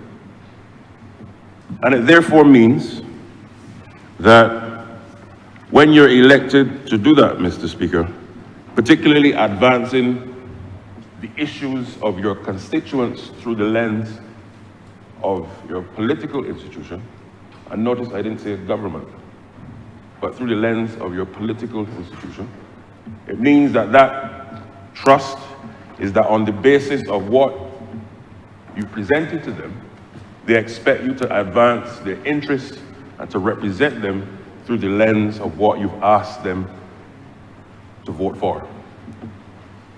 And I make that distinction for a number of reasons. As I listen to public discourse on this key and timely and important bill, there are a number of persons, Mr. Speaker, who have said that this bill would only favor governments of the day. And nothing could be further from the truth. At a time in the future, whenever that time may be,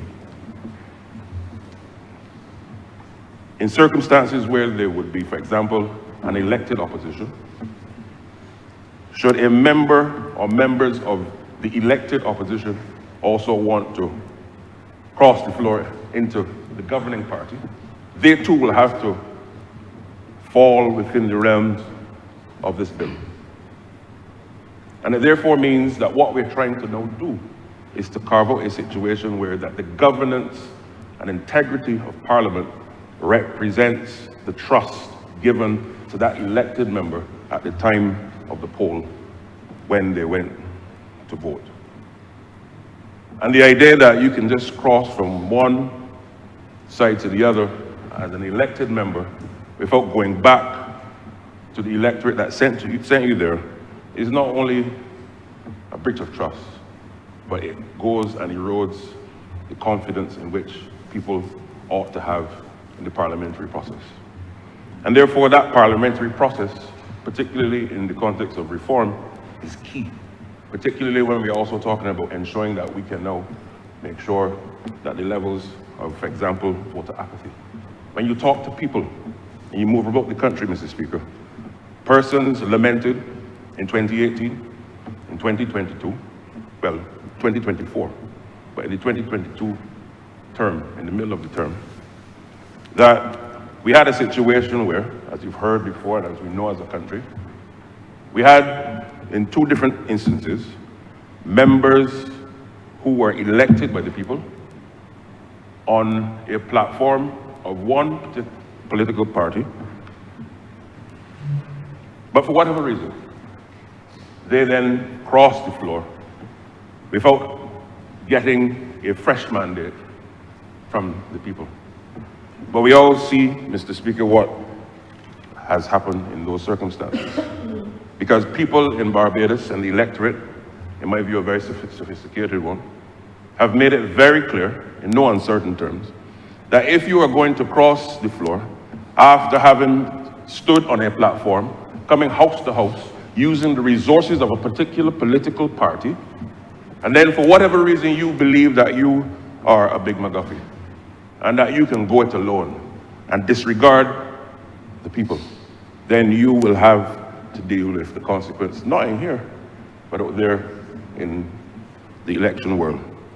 And that was very clear. The last two members in this honorable chamber who would have crossed the floor and not gotten a mandate from the people to do so, but sought a new mandate in other constituencies, Mr. Speaker, we've seen what has happened, and they were not returned to this chamber.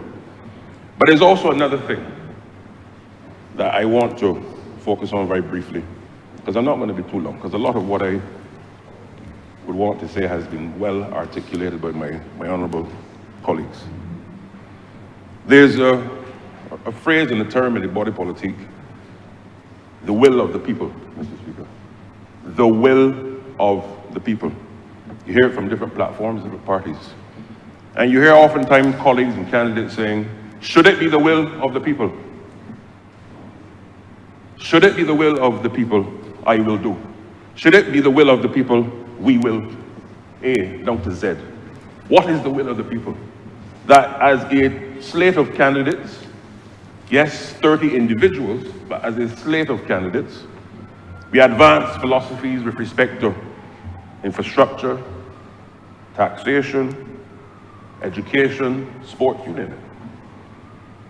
And therefore, as we are elected in here to advance the interests of those who sent us here, the will of the people therefore has manifested in every single member of this chamber being here. And it therefore means that if you come to Parliament on that basis, we can no longer accept, Mr. Speaker, that members decide that they, off of their own steam, cross the floor without having to go back to seek a fresh mandate from said people. And this is why I support this bill. Because why? No one is stopping any person from running in any constituency, whether the constituency which they were elected at the time of the last election or any other. What it is simply doing is saying that if you want to continue being a member in this honorable chamber, that you must ensure that that trust that was given to you before must be placed in you again, because the basis in which you got here is not the same in which you are seeking to cross the floor. That is about trust. And if the country cannot trust the institution which holds up our laws, which passes our laws, and the conduct of that institution, Mr. Speaker, then we are looking at a very unfortunate set of circumstances which we can no longer allow, particularly as a mature democracy in the Commonwealth. Barbados, of course, is a country that continues to be revered across the world and institutions, and the reputation and the trust in our institution has significant benefits across many of the things that we try to advance and achieve.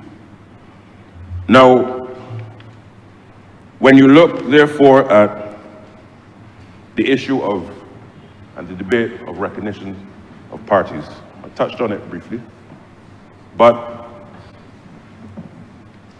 notwithstanding that in the electoral process, and particularly in respect to our laws, there's that silence in the Constitution to political parties, as it were. Everyone in the country knows that when I go to the poll and you see Chad Blackman, you see Kay McConney, you see Chris Gibbs, etc., which institution, which political party they represent. And because why? The members and the candidates at the time have advanced through the lens of the political institution, that they are part and parcel of what that party has to offer. And through that basis, you should vote for us. And it therefore means that it is not just about the technicality of it, it's also about the spirit and intention of what we have continuously throughout the years, particularly post-independence, gone to our people and saying, I'm from party A, and I'm from party B. So it's simply now a matter of ensuring that we not just, as I said at the onset, look at this from a lens of today, but future parliaments. We have a duty to ensure that we strengthen the tenets of this institution. As I said, the third oldest parliament in the Commonwealth, and particularly now as a country on the eve of our 60th year of independence, 5 years as a republic, how do we now use this as an occasion to further strengthen the parliamentary process, and two, the democracy in which we are all proud to call our own here in Barbados. So, Mr. Speaker, with those few words, I want to unequivocally lend my full support to this bill, and I look forward to the continued discussion and debate this afternoon. I thank you.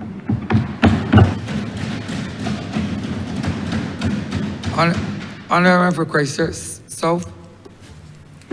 Thank you, Mr. Speaker. Thank you for recognizing me as I stand to make my maiden speech in this honourable chamber. I do not take this moment lightly, Mr. Speaker. As I stand on my feet in this chamber, I do so with the full weight of the people of Christchurch South. Those who voted for me, those who didn't, those who might have abstained for whatever reason, I stand to represent all of them as a humble servant. I thank especially, though, the team that would have supported me, that would have walked in the rain and the hot sun, and that would have toiled, and also, as well, the support of my colleagues and the party leader, who made it possible for me to be here standing in this moment.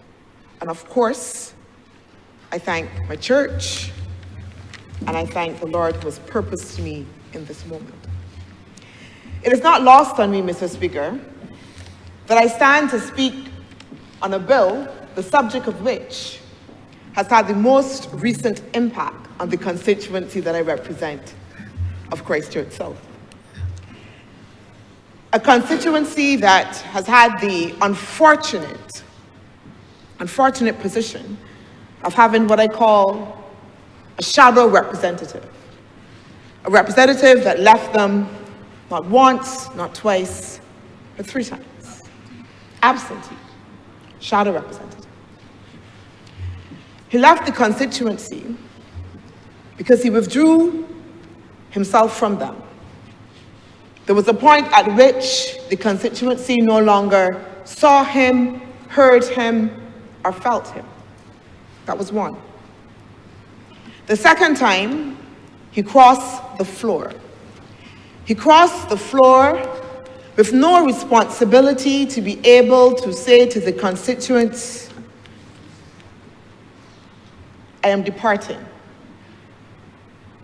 Didn't look back, didn't say a bye-bye, didn't say sorry, I love you, or I'm going. He left.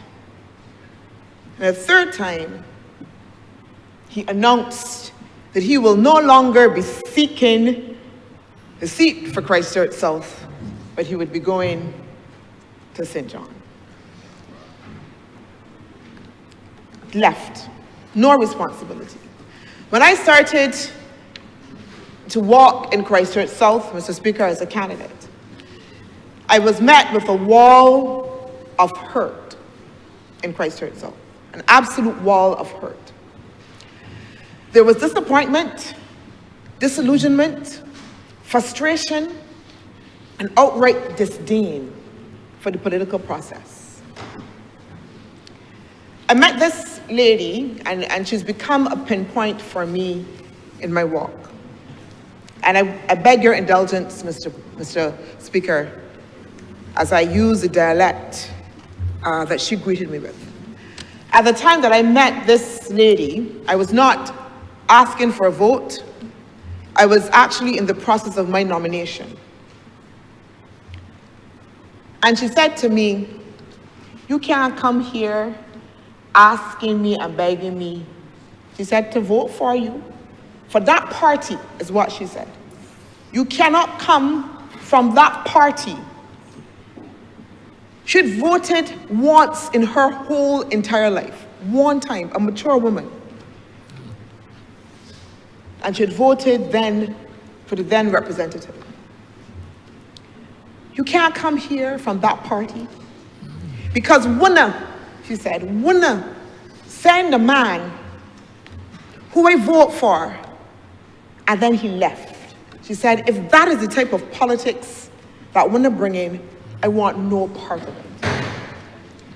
And there's a lot to unpack in there, Mr. Speaker. I was coming, just not. I'm Chantal Monroe Knight from the Barbados Labour Party. That party, she said, don't come for that party. She associated the disappointment, the frustration, her disillusionment with the political process, and the crossing of her representative, her then representative, with the Barbados Labour Party. Wunna thanked him. So although that he had left and gone to a different party, as a candidate, as somebody now seeking her confidence, the stain of that disappointment and disillusionment still remained and still rested with me and the Barbados Labour Party. She said, I will not vote again, because if that is the type of politics you are bringing, I don't want a part of it. What she was saying and what the other residents and constituents of Christchurch South were saying to me was that the representative at that time had broken a trust, a covenant. The Honourable Member for St. George North talked about this sacred commitment. And this party continually talks about this notion of covenant. We have the covenant of hope. But if you look at the front of the manifesto, our manifesto for 2026, it says, our covenant with the people. The best example of the covenant you find in the Bible. It moves beyond just a contract. A contract is transactional. I have an obligation between two parties. Covenant is relational. It is personal. God made a covenant with Noah. He said, I will not destroy the earth again by flood. He made a covenant with Abraham as well, that spoke about his future generations, his land, and his blessing. It is sacred. It is personal. Mr. Speaker, when I went to the constituents of Christchurch South and I knocked on their door, I walked in their houses, I held babies, I prayed with some, I ate food, Mr. President. Mr. President, there was a time, sorry, Mr. Speaker, I apologize, you will forgive me, that I remember it was early January, the elections had not been called, and there was some rain. And I was going through the constituency, just, speaking to the constituents about the situation and the rain that was falling. And I turned up at this lady's house, and I called her, and I was walking around the house looking at the flooding. And I was like, it's taking very long to come out. When I got on her property, there was this smell of fried fish. Now, they got people who could fry fish and people who could fry fish. And in Christchurch South, they got people who could fry fish. That old time stank that it smelled real good. And I didn't eat for the whole day, my stomach was rumbling. I got on the woman's property, I walking around and stuff, she's taking long to come. So then she looked out, she came out eventually, Mr. Speaker. And we talked about it, and then she said, come round in the front. Come round and sit down. So I gone in the house. And she said to me, come and sit down. But she didn't invite me to come and sit down at her sofa. There was a chair already pulled out at her table. And as I walked to the table, a plate appeared in front of me, and a piece of fish appeared in front of me. And when you have some people who are matriarchs, when they give you a command, it sounds like they give you a half of a question, but it's really a command. So the way she said, sit down here, she was presenting me with a plate of something to eat. And the only thing she then asked me, really that was a question, you want the bread toasted or not? That was the only question, Mr. Speaker. So when you sit in people's houses and eat their foods and hold their babies and hold their hands, Mr. Speaker, when I turn up at a funeral and cry with the family, not crocodile tears, because that person has become part now of my family, that is not a contract. That is covenant relationship. That is family.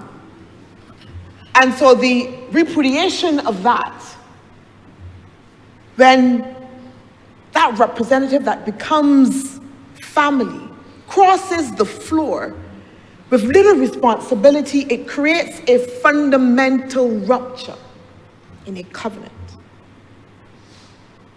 You rip it up, you tear. But it is not just surface, because very much it becomes heart.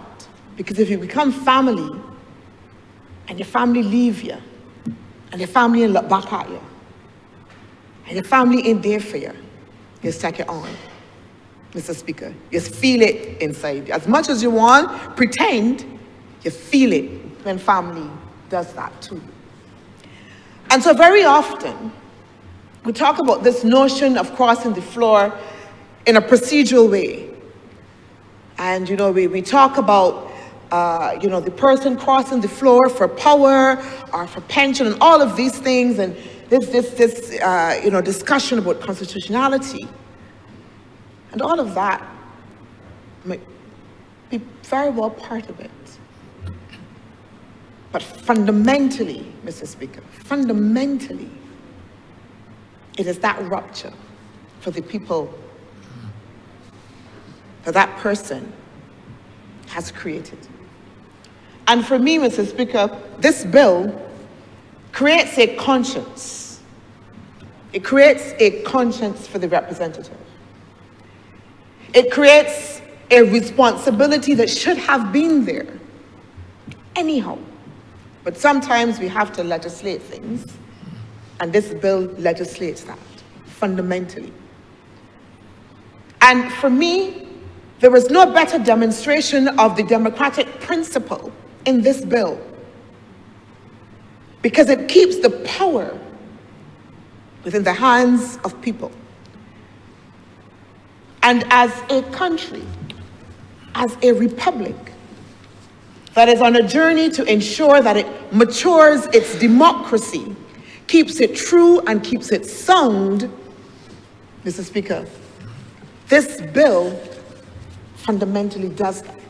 This bill fundamentally says that if you philosophically have decided that you will cross the floor and create that rupture, that as a measure of repair, that you will come back and seek a true mandate from the people.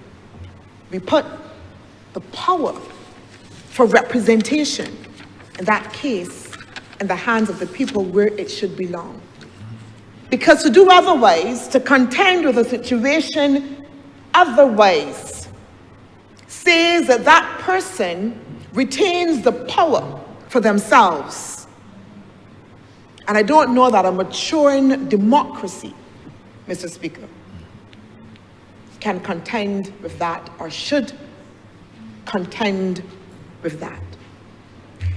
Mr. Speaker, it's interesting. As I listened to all of the contributions today, in particular, the contribution from the Honourable Member from St. Philip North.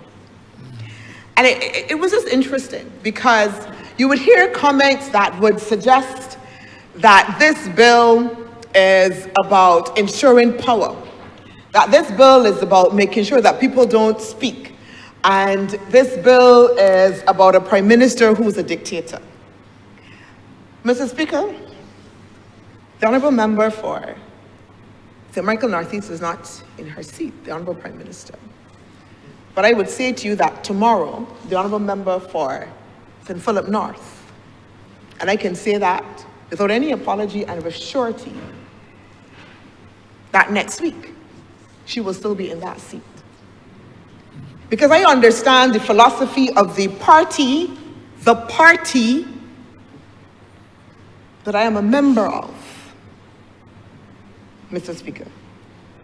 When I put myself up as a candidate and I knocked on doors, there was no uncertainty that Chantal Monroe Knight was coming as a representative for the Barbados Labour Party.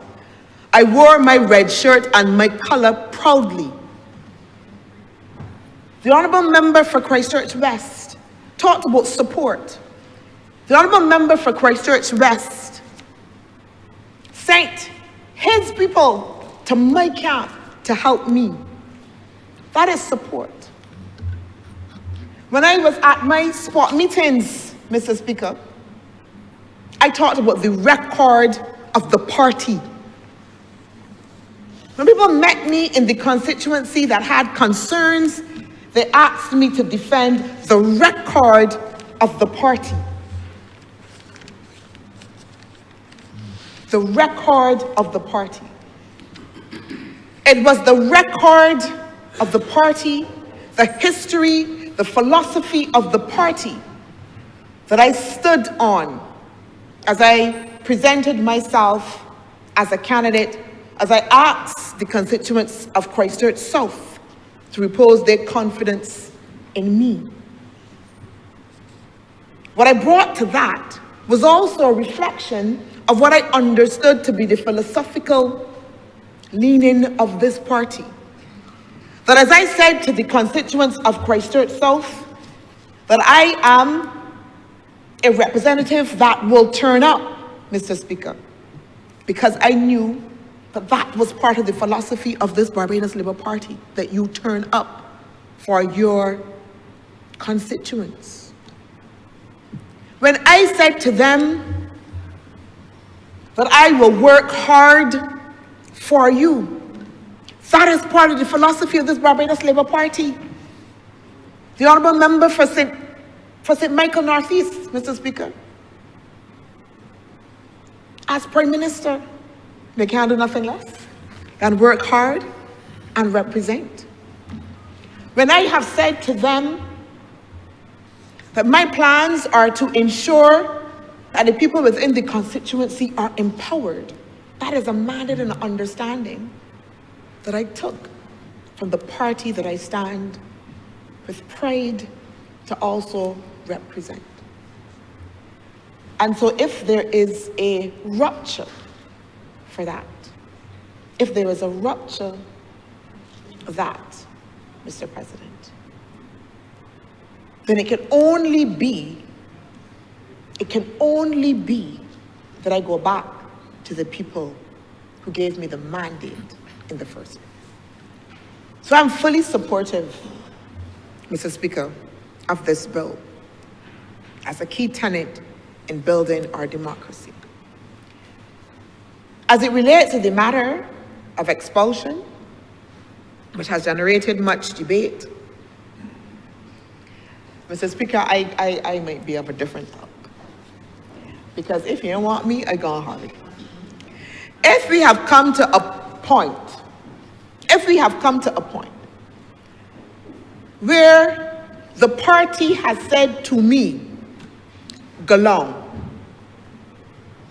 where philosophically the party has said that my utterances, my actions no longer align with theirs, where they have said to me that they believe fundamentally that my representation of them, they no longer understand and appreciate, then fundamentally, Mr. Speaker, something has gone wrong.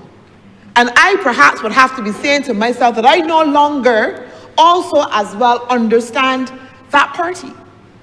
And so if we have come to that point of separation, and I can contend with all due process that I have been effectively, properly removed from the party, Mr. President, Mr. Speaker, sorry, sir, then not only will I go, but if I so believe that my representation still stands true, then I would have no problem, any of us should have no problem in going back again to the source of the mandate, given, to then present ourselves again true. Because the question arises, if we don't do that, if I'm removed, if I'm expelled from my party, if I resign from that, if I had such a philosophical difference for whatever reason that has happened, and I agree with all due process, then under what mandate am I operating? Because if I understand that I have stood and knocked on a door, not just as Chantal Monroe Knight, but as Chantal Monroe Knight of the Barbados Labour Party, or the Democratic Labour Party, or the PPC, PPU, or EPU. If I'm no longer aligned,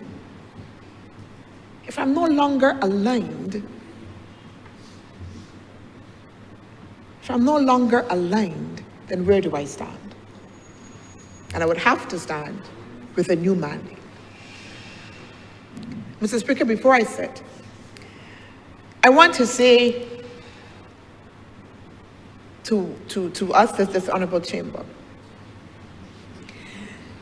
that the sense of disillusionment with the political process is something that we have to take up as something that we have to be able to manage as real. And how we confront that very practically for people is part of what people are also asking us to do. We say it very colloquially, people don't want a lot of long talk no more. They want action. They want a decisive way forward. They want us to show that we are true about our word. They want us to demonstrate that we can do the hard things. And that, more than anything else, that demonstration of doing the hard things even when it will be uncomfortable, even when it seems out of time, Mr. Speaker, is what is demanded of us in this moment, if we are to make sure that we can reconnect and galvanize the hearts and minds of Barbadians who feel that level of disconnect. And Mr. Speaker, this bill is part of that reconnection for people. It is part of that demonstration to the people of Barbados that as a government, that we understand, that we are cognizant of their reflection, that we want to be true to that democratic principle and ethos, that they remain the arbiters of the mandate that they give to us. I'm obliged, Mr. Speaker.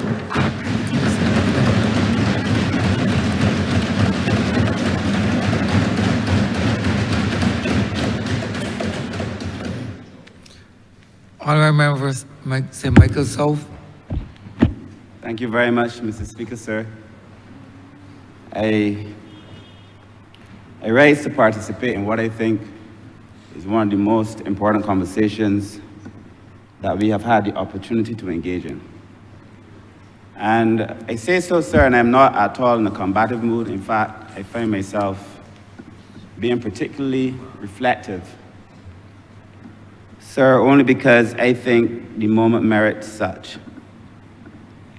I came to public life, sir, with a simple philosophy: people over politics. The honourable member for the city has adopted it: people first. Stolen, some would say, but people first. But people over politics was the mandate that I came with, sir, the mantra I've used. I believe it very passionately, sir. I believe it with every fiber and tissue of my being. Like the honourable member who spoke so eloquently before me, sir, I too found myself for the last few weeks, but I do it all the time, going from house to house, asking people to take me on as their candidate, sitting in their houses, having conversations, hearing very personal stories about people's lives, sir. When a Barbadian votes for you, that person, sir, is giving you more than a vote. They are locating their trust in you. It's the fundamental relationship that we have in small societies, sir. When Barbadians vote for you, during an election campaign, they want to see you. We hear all the time, I haven't seen you. They want to see you. They want to talk to you. It is personal. And any violation of that is a very personal violation. So that is why, for me, this is a lot more than us determining whether a vote or not to vote is important, sir. This is about a personal relationship, sir. We say, sir, when we go from house to house, that this is really a promise. We make a promise between ourselves and the people we have the opportunity to represent. And today we have to determine how sacred that promise is between ourselves and the people that we get to represent. How sacred is that promise? And I think that is the fundamental question that we all must ask ourselves when we begin this journey, sir. And I see it as a journey. And I want to, for the few moments that I will speak, sir, present it as such, as a journey. And to understand that journey, sir, it is about the voter. The process, sir, is about the parliament. But ultimately, I believe it should end with the voter. And that is what this election, sir, has taught me. It is what my political life thus far has taught me, sir, that the voter is paramount, Mr. Speaker, sir. Nothing else. And therefore, sir, when we came to public life, sir, we engaged our constituents. We asked them to mark an X. And when they mark that X, Mr. Speaker, sir, the Barbadian voter is a very educated, a very intelligent, a very informed person. They are voting for the direction of the country. They are voting for its leadership. They are voting for a team. They are voting for their future, Mr. Speaker, sir. A lot is placed in that X when that X is given to you. They are saying, sir, I'm giving you the opportunity to govern. I, the voter, I am giving you the opportunity to go there and speak on my behalf. I, the voter, I'm giving you the opportunity to sit in that seat, sir. And the thing that I have come to appreciate, and I think the Honourable Member for St. George North also said, and said also very eloquently, we don't own these seats. The New Republic, and I will speak to that in a minute, sir, the New Republic is about ownership. These seats are really owned by the people. We sit here almost on loan.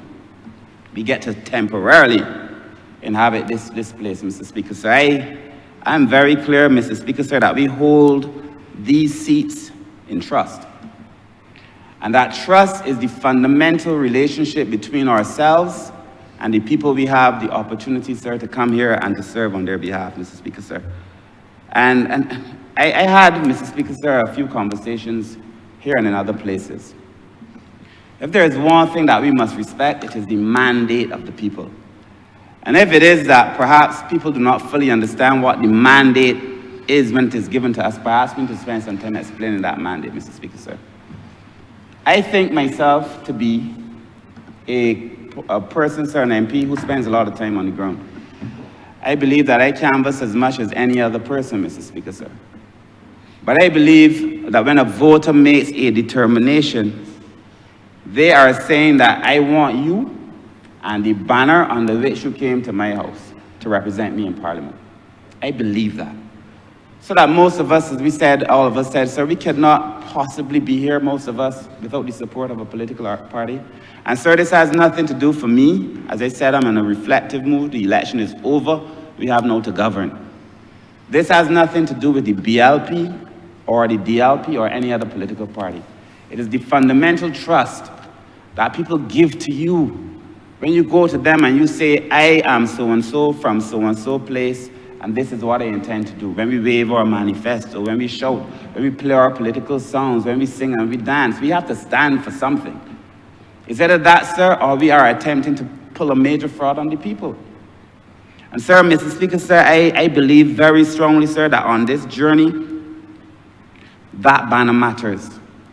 The banner that we come to Parliament and say, we are members of so-and-so political party, whatever the party is. It matters, sir. And on any political journey, you are going to have challenges. Life is not a straight road. And we know that from time to time, you're going to have humps along the road. You're going to face challenges along the road. So the question is, how do we deal with these humps? And how do we deal with these challenges, Mr. Speaker, sir? On this democratic journey, sir, as this bill articulates, the first is when a member decides to cross the floor. And something happens, perhaps in some cases, immediately after an election. Perhaps in other cases, it may happen a while after an election, but a member may determine that they want to change their political allegiance for whatever reason. But it is my view that when that political allegiance has changed, then the mandate has changed. The mandate given to you somehow, sir, has been affected. It must be. It is fundamental to the relationship. There is no way that your allegiance can change and you want to hold on to the mandate that you were given. That has to change fundamentally as well, Mr. Speaker, sir, and that the direction chosen by the voters is no longer the same direction that you are on. It is as clear in my mind as clear can be, sir. And if you want to do it, sir, as many men have done in this place, if you want to do it silently, sir, democracy, in my view, cannot change silently. You want to change it, go back to the people. Nobody has said that if you want to cross the floor, you can't cross the floor. If you want to cross the floor, cross the floor. But go back to the people.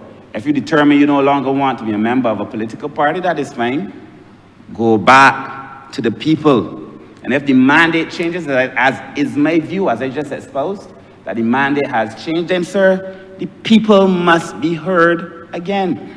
And so when it comes to the idea of crossing the floor, Mr. Speaker, sir, I believe very strongly that people should go back to the people. And I think the Honourable Member for St. George North also said it cannot be punishment. I do not see it as punishment. I see it, sir, as democratic renewal. This is fundamentally about strengthening our democracy, sir, no member should ever fear returning to the people that put them here, Mr. Speaker, sir.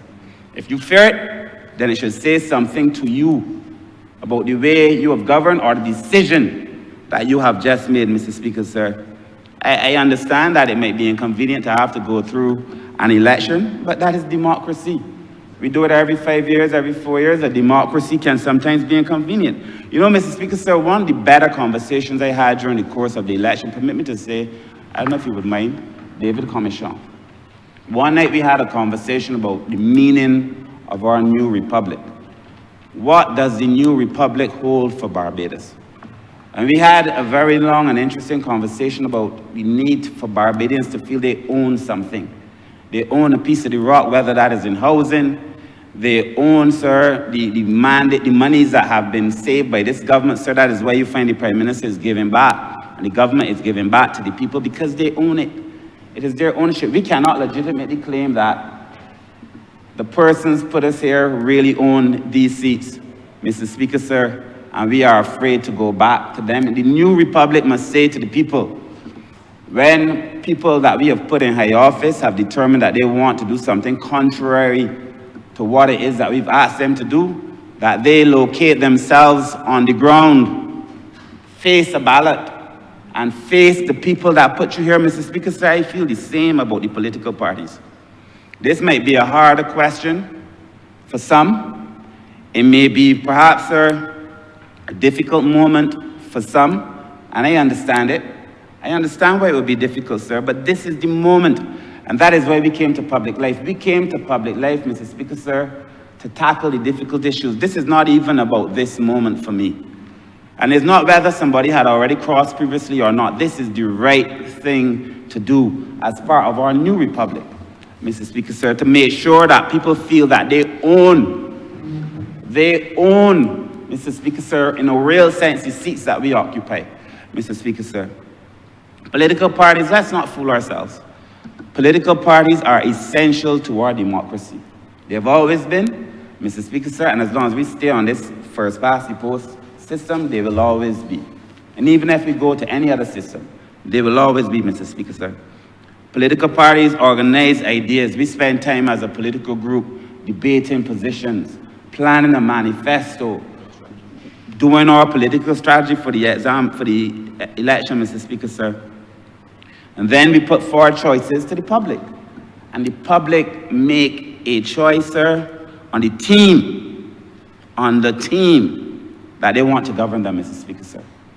We present ourselves as part of a team. So when that relationship breaks down between the political party and the member of that political party, it is essential, sir, to understanding the relationship between the voter and the person that they put in place as a member of that political party, Mr. Speaker, sir. My view is that when that relationship has changed, this is my view, when a political party and a member no longer share the same fundamental principles, Mr. Speaker, sir, when that relationship has broken down, Mr. Speaker, sir, that person should go back to the people. This is not about party discipline. I've heard it said, sir, that this is about party discipline. It is not about party discipline. In my view, this is fundamentally about protecting our democracy. If you, your political party, and yourself are now so divorced that you can no longer be a member of that party has so distanced itself from you, you no longer represent the party, Mr. Speaker, sir. On the ideas that you came to office, go back to the people. You have a different view from your party. The party brought you here. Go back to the people, Mr. Speaker, sir. So whether you choose to walk away or whether the political party and you have now so divorced that your views no longer represent the views that brought you here, go back to the people, articulate your views before the country or before your constituency. And if your views, sir, are strong enough, or if you feel strong enough, or if your relationship is strong enough, sir, you may end right back up here. But at the end of the day, in our new republic, we have said that the people, it's not about party paramountcy, it is about people paramountcy. At the end of the day, the people must make the final determination, Mr. Speaker, sir, I believe it to be true. I believe what we are doing here makes it so that the democratic principle in my mind is the same. Whether a member abandons the party or whether the party abandons that member, the democratic principle is the same. Let the people determine and let the people decide, Mr. Speaker, sir. And so for me, sir, there's really no difference, sir. And the legislation does not give power to political parties. I keep hearing this reference for persons who oppose it. It does not give power to political parties, Mr. Speaker, sir. Expulsion does not remove a member from parliament. If your political party has said they no longer want you and they expel you, you're no longer automatically removed from the parliament, Mr. Speaker, sir. There's a whole set of things. You have, 14 days, you could discuss it, you could debate it, but at the end of the day, Mr. Speaker, sir, you can go back to the people. And that, for me, so if there was a case where you were expelled from the parliament and you could not come back, if you could not go before the people and make your case in the public court, then we had a problem. But if you have the opportunity, if you say to me that I no longer hold the views that I held when you and I had conversations, if you say to me that my views have now so changed, that the things that you supported as the public, that you felt in your core were significant enough for you to vote for me, my views have so changed that fundamentally the rupture in the mandate now has allowed us, sir, to be on different positions, my party and myself, then I want to come back, sir, and to have the people determine whether I should be here or not. So, Mr. Speaker, sir, the laws that we pass in this parliament are not for this time alone. We come to parliament, Mr. Speaker, so that is why I say it doesn't matter to me if anybody had ever crossed the floor or not. This is the right thing to do. The laws that we pass in this parliament, Mr. Speaker, sir, must stand the test of time. And I also feel, Mr. Speaker, sir, that all these things must also stand the test of reasonableness. Is it reasonable for me to assume that if my party and myself are so divorced that the party has found it necessary to expel me, that my views may no longer reflect what the people, when they made their choice, elected me on? Mr. Speaker, sir, is it reasonable for me to say that I should stand here, having changed my views entirely, so that the party and I have gone separate ways? Should I stand here without the mandate of the people, Mr. Speaker, sir? And any of us, Mr. Speaker, sir, who would wish to have it that way, we are violating the fundamental trust that I began by articulating. It is a trust.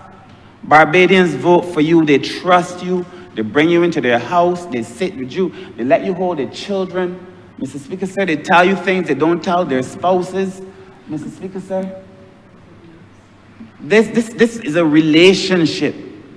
And we are saying in this parliament, Mr. Speaker, sir, that we respect that relationship, Mr. Speaker, sir. And good legislation cannot, it should not, and it must not protect power. Good legislation must protect people, and it must protect our democracy. And I support this legislation, sir, because I see it as good legislation that protects our democracy, Mr. Speaker. So I began, as I close, by speaking about trust. We don't get to own that trust forever. You don't get to violate people and think that you have a sovereign right to own their trust. Mr. Speaker, sir, if you want to walk away from it, walk away from it. That is fine. But then the responsibility should be on you to go back to the people and have the people make a determination, Mr. Speaker, sir. So every democratic journey should begin with the people, Mr. Speaker, sir. You make a choice, you choose to cross the floor, let it end with the people. You and your political organization now have so gone separate ways, sir, that people do not know what you stand for anymore. Go back to the people. Every democratic process must begin and end with the people in this new republic, Mr. Speaker, sir. And that is why I support this legislation, Mr. Speaker, sir. And I support it, Mr. Speaker, sir, because I know it will do well for the people in this country. And the Barbadians who are listening to the sound of my voice, I ask them to look at the bill, sir, to ask themselves, sir, if they do not think they should have a say in who sits in a particular space when that person has either changed their mind or the parties have changed their mind on that person for whatever reason, Mr. Speaker. So we are giving the power to the people. This is such a simple and I won't want to say beautiful bill because the word the beautiful bill idea is a bad one. But this is such a beautiful piece of legislation, Mr. Speaker, sir, because it puts power back into the hands of the people. With those few words, Mr. Speaker, sir, I'm obliged.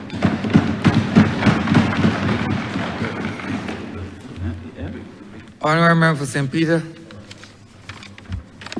Thank you very much, Mr. Speaker. I joined this debate starting by thanking the people of St. Peter for returning me to this chamber to represent their interests in this honorable chamber.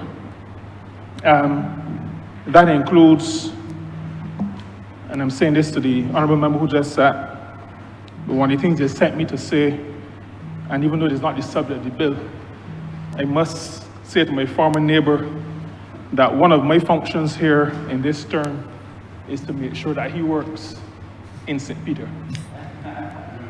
And I refer to roads. But this debate, Mr. Speaker, is, for me, essentially about honesty and integrity. It is about honesty and integrity with respect to a process that my ancestors fought for, and in some cases lost their lives for. In 1937, the largest number of those who give their lives, who I refer to as martyrs, came from St. Michael. The second largest number came from St. Peter. And I'm conscious of the responsibility that we have to make sure that the process that they fought for and give their lives for is one that contains and that is built on honesty and that is built on integrity. Now, the process that I refer to is the process of deciding who represents the people of this country in this honorable chamber. I am talking about elections, and after elections, fulfilling the mandate given by the returning officer when he says to those who inhabit this space at any particular point in time, you are the duly elected member to represent the constituency in the House of Assembly of this island. How seriously I take this matter, Mr. Speaker, could probably be best reflected in a term that I used in this House maybe over a year ago. I used the term whoredom. And I did not use it flippantly. I did not intend it to be an insult, even though on a political platform in St. James North, my church was asked to put me out because of my use of the term.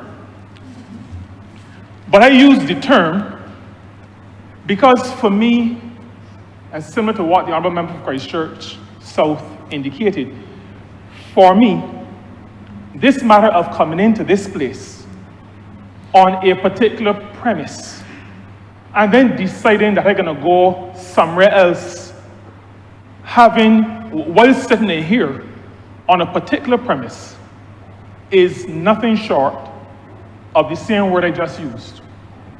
I don't feel like repeating it again.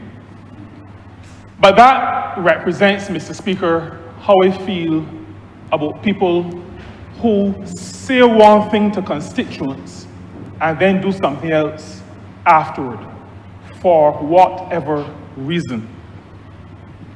Now, there are some who say that politics is not a Sunday school.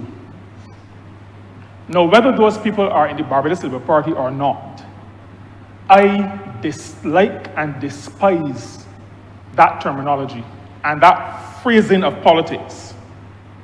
Because that phrasing of politics is what causes people to come into this place or be elected on a particular mandate and then run off with somebody else. We have to take politics out of the realm of what people consider to be the nasty, the stink, the dishonest, all of those things. We have to move politics from there. I want decent, or at least half decent people to be in this place. I do not want people in here who feel that they have to be nasty in order to inhabit this place. We have had too many decent people in Parliament over the years, ever since, as a matter of fact, even before suffrage. Because one of my predecessors, Mr. J.T.C. Ramsey, a former chairman of committees, first trustee of the Barbados Workers Union, came to this place before suffrage. And he came not dressed as the honorable member for St. Michael East. He came in his carpenter overalls. But I say that to say that we have had good people in this place. We have had decent people in this place. Anything that we can do now in 2026 to make sure that we uphold the legacy of those decent ones, we must do. We ought to do. We owe it to those who come after us to make sure that this place is a place of high standard, a place of integrity, not a place inhabited by perfect people, but like Christians would often say, a place that have people who are pressing on the upward way, who want to do better. And we have a responsibility, and the reason why I support this bill so strongly, and support the idea behind the bill so strongly, is because I believe that that responsibility ought to be taken very, very seriously.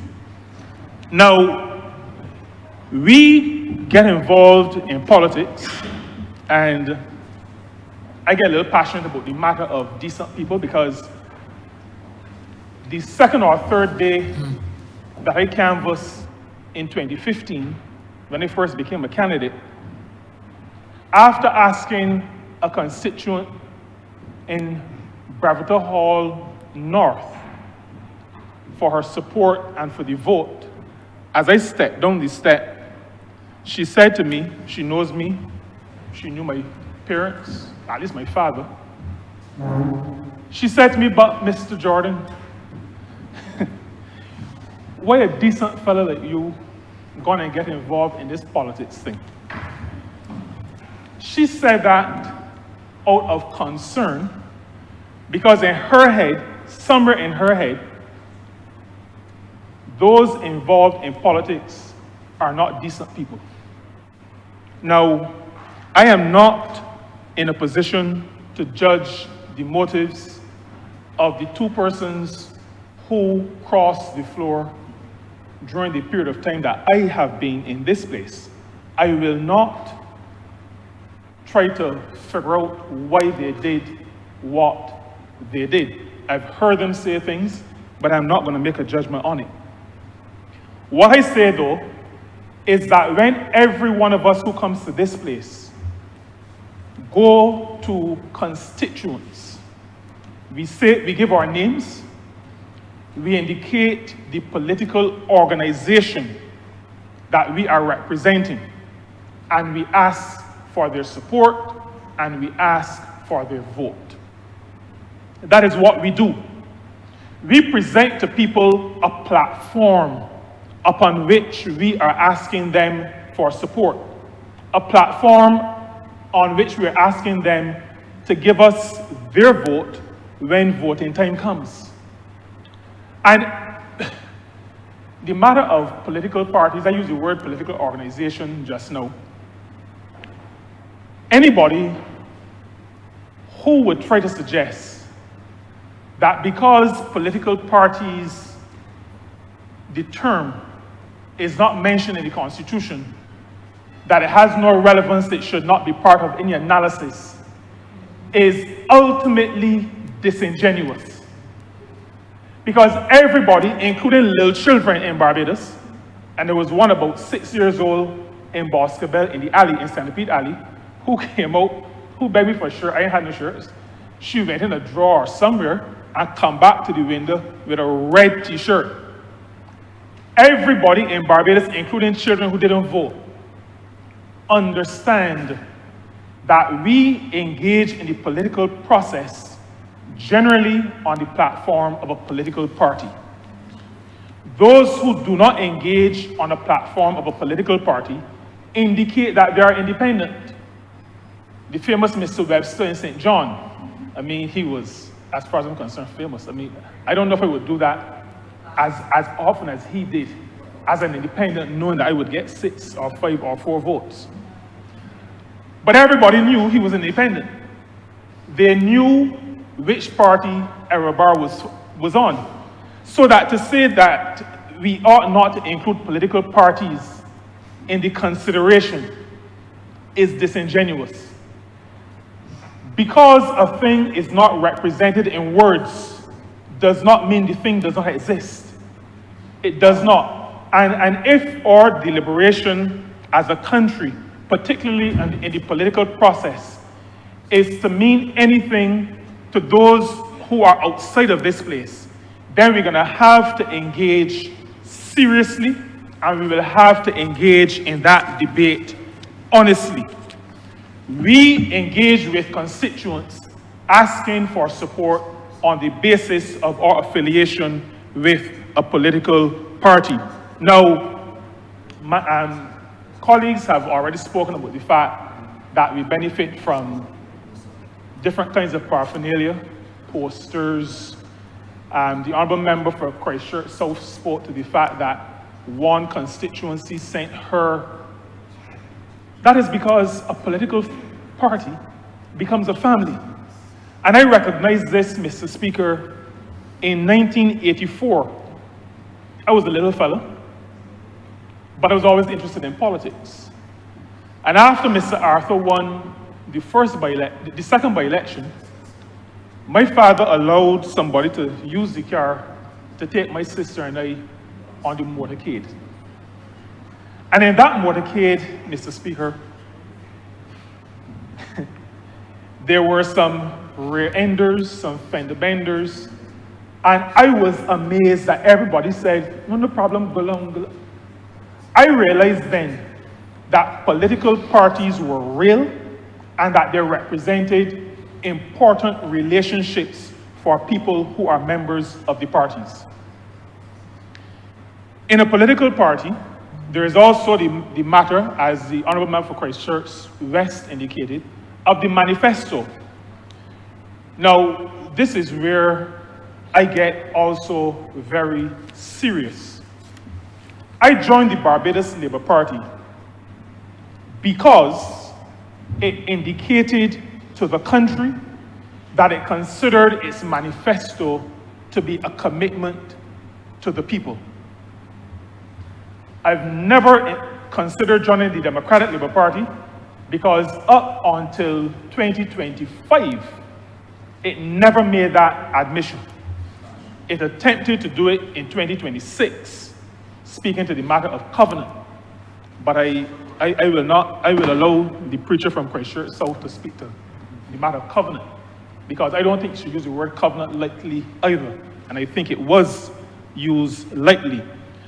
But when you go to a constituent and you offer yourself as the member of a political party, and then you sign up to what is included in the manifesto, you have said to your constituent or to your potential constituent, this is the framework within which I offer myself to you to be your representative and to, if I have the opportunity, to execute policy on your behalf and on behalf of the broader country.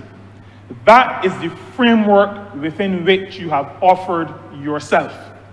There is a certain level of having given up some of your individuality. Any human being who runs for political office as the member of a political party has given up some of their individuality. They remain people. We all remain people. We all remain individuals. We continue to have freedom of thought and freedom to make decisions. Having committed to a party is like having committed to a church. Is like having committed to a marriage. You have given up a certain level, a certain portion of your individuality. When you're married, you don't just wake up one morning and decide, I'm going to see and I'm telling nobody in the house. That's not how it works. But that's how it doesn't work.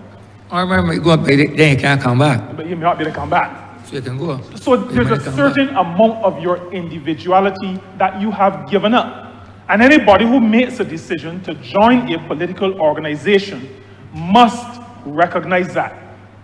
If we don't, it means there's a certain level of immaturity in the decision making or lack of research about what joining a political organization is all about. So that, and the Prime Minister referred this morning, the Honourable Member for St. Michael Northeast referred this morning to my position as a Seventh-day Adventist. She knows, and I know, that if I felt forced to compromise my beliefs, then I'll be gone. Gone. Because I recognize that there is a responsibility to a party. And if there is a challenge, then the responsibility is on me to go, not to bend the party to suit me. I joined an organization. If I get to the point where I can't live with what is going on, then I have to go. It also happens, and I must say this, at the level of boards in churches. If you are the member, at least in Seventh-day Adventist Church, if you're a member of the church board, when the board makes a decision, so I'm talking about a religious institution, when the board makes a decision after discussing and taking a vote, every member of the board is bound by the decision. If you feel strongly about the decision, if it has gone against your principles, your responsibility is to resign your position. In the political arena, if there is a falling out of whatever type, and you believe that you no longer can live with the commitment you made to your constituents, because that is where the commitment has been made. You have made a commitment to your constituents. If you feel you no longer are able to honor your commitment based on the framework within which you offered yourself, then you must go back to them and say, I can no longer be the person I told you I was going to be. Because those people now have gone off in a different direction. And I need you to send me back on this new platform. And so, Mr. Speaker, the matter of decision-making by those of us who inhabit these hallowed spaces is one that we must take very, very seriously. Now, I spoke to what we say when we go to houses. I spoke to the manifesto. I also must speak to the fact that one of the areas in which we operate is the matter of the leadership of the political organization. My father told me many years ago, everybody has always been supporters of the Barbados Labour Party, but my father told me that in 1976, I was canvassing for Mr. Barrow. And he said that because as a little boy, I could only remember buzz phrases. So apparently he said I was walking out around the house and wherever I went saying, "Keep dipper tipper."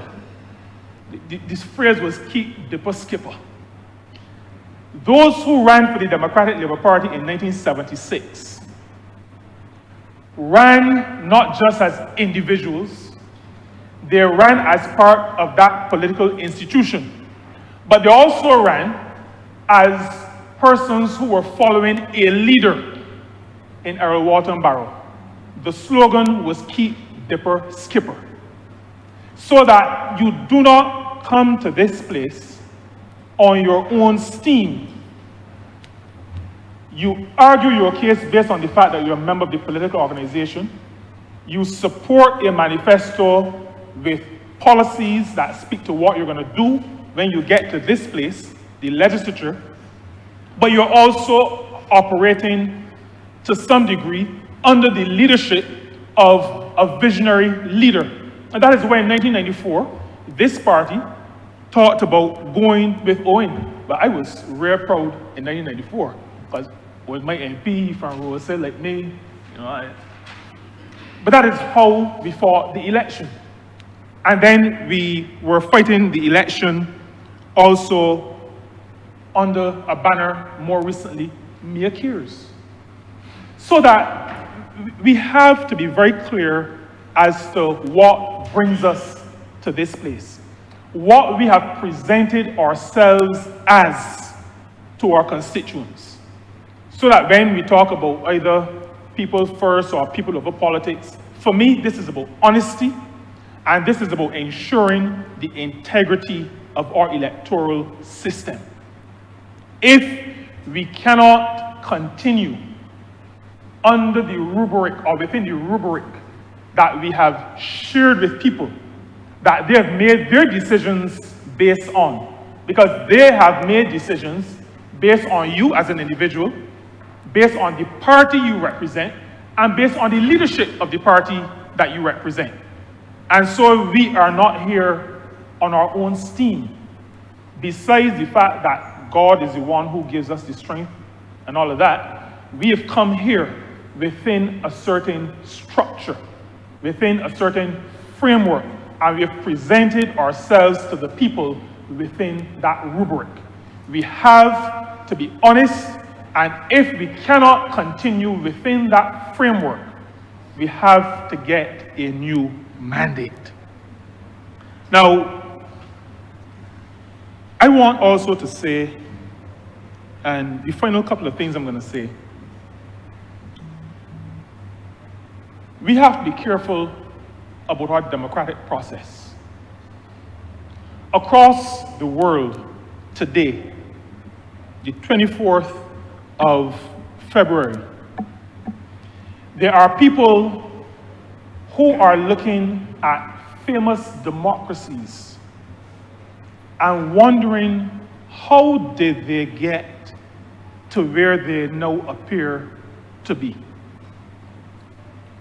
Why does it seem as though democracy, what we style Western liberal democracy, why does it appear that it is falling apart? I posit, Mr. Speaker, that strong democracies require strong institutions. Strong democracies must have strong institutions, and strong institutions will only exist if there is discipline. Indiscipline wrecks personal relationships. Indiscipline wrecks family relationships. Indiscipline wrecks work situations. Indiscipline wrecks religious institutions. Indiscipline wrecks political organizations. And organizations will only be strong if there is discipline in the organization. And these institutions include, obviously, political parties.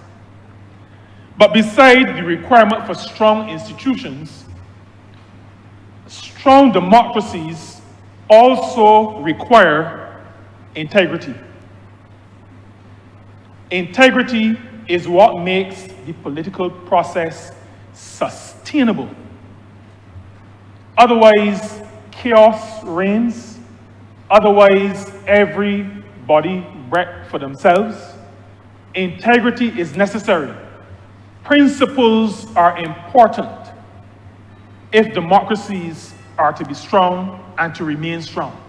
And so that integrity includes the matter of commitments made to constituents.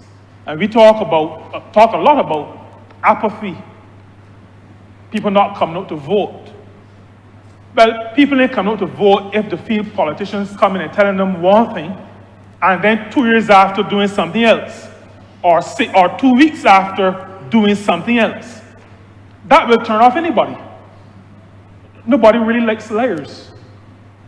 You cannot go to people, misrepresent, and expect that people will stay engaged in the process. It will not happen. And so strong democracies require integrity. It does not require perfection. And I want to be clear about that. I'm not talking about perfect people inhabiting this space. We say from time to time that perfection is in the realm of the divine, but it requires and demands integrity. Strong democracies also require that the will of the people be respected. And that is at the core of this Constitution Amendment Bill. The will of the people must be respected. That is why in Barbados and in the United States and in all other liberal democracies, it is important that when you lose, you say you have lost and you congratulate the winner. The will of the people must be respected. And that is why where the Democratic Labour Party placed this country for the first time, having to bring in external observers, was such an act of treachery. It was an act against the interests of this country, what they did that caused us to have to bring in those observers. Because we have had a tradition of respecting the will of the people. And if a democracy is to be strong, it must respect the will of the people. When people support a candidate who has presented themselves in a certain way, when there is a change in economics, in accounting, in law, it will be referred to as a material change. When there is a material change, you have to go back to the people who sent you originally. That, as far as I'm concerned, Mr. Speaker, this is not really up for discussion. You know, I am contributing to, we call it a debate, but I don't really feel that this is a matter for a lot of discussion. This is about being honest and having a level of integrity. But I recognize that as a representative of the people, I have to speak to the issues that people may raise. And so I contribute in that regard. This legislation does not stop me, you, or anybody from leaving the well, not you. This legislation does not stop any of us from leaving the Barbados Labour Party. I can leave tomorrow if I wanted to. But I went to the people in St. Peter and told them, I am Colin Jordan, the candidate for the Barbados Labour Party. If I leave, I have to go back and tell them, well, I'm very sorry, I'm not independent, but I want you to support me because I was a good fellow. That is required. You can't just walk away just so. That destroys democratic processes. And if allowed to continue, it will erode and ultimately destroy our democracy. Mr. Speaker, because I love our democratic tradition, because I love what we have managed so far to create in this country, because I believe that democracy must have integrity, commitment to people, reflect the will of the people. Because of all those things, I have absolutely no hesitation in supporting this Constitution Amendment Bill, commending it to everyone in this chamber, commending it to the people of this country and saying that at this point in time, in 2026, our democracy demands this. I'm obliged to you. Honourable Leader Government Business. Thank you, Mr. Speaker. I want to start, first of all, by congratulating both of the honourable members that have made their debut appearance in this honourable place, both the member for St. Thomas and also my parliamentary representative and member of Christchurch South. I also want to congratulate also all other honourable members who are here for the first time joining us and who have been able to convince an electorate that they are deserving of being able to represent the people of their respective constituencies. And Mr. Speaker, I've already thanked you and congratulated you for being returned as the now elected speaker from this place as well.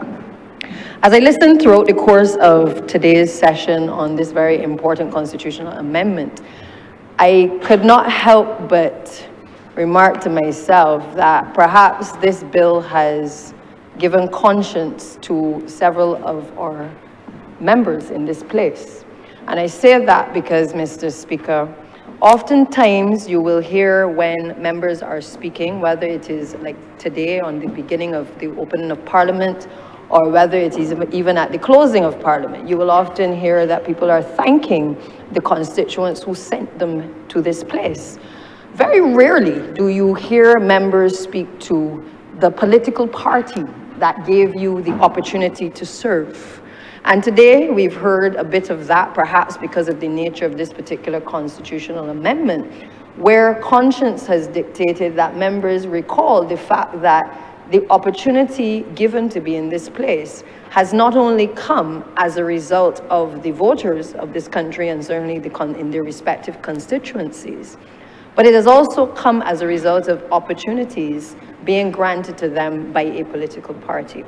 And I say that, sir, because when I started my political career, while I've spoken as a youngster on political platforms and perhaps always had an interest in politics, the reality is that the former leader of this party gave me the opportunity first to be in the Senate as one of two opposition members. And then from there, I had the opportunity to face the polls and become an elected MP. I also had, while I was a senator, the opportunity to serve on 3 statutory boards, gaining an understanding of politics and government, and to be able to understand service to people now from a completely different perspective.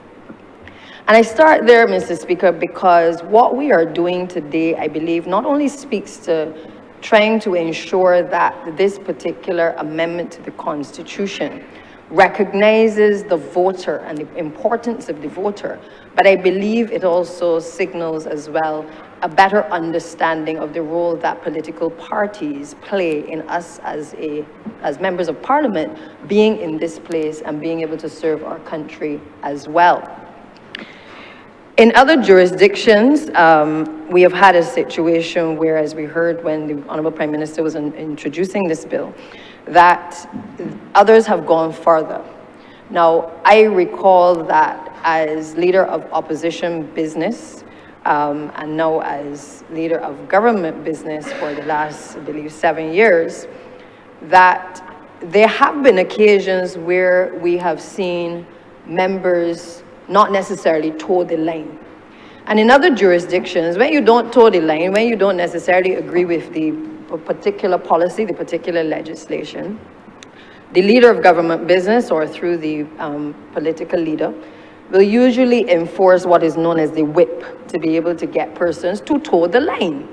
And we have found in this place, both from my experience as being leader of opposition business as well as being leader of government business, that throughout the years, while there has been a toeing of the line on some occasions, we have also seen another development where people have actually been able to speak their mind freely, going against the government's policy, going against the cabinet ministers who will get up and certainly support various pieces of legislation.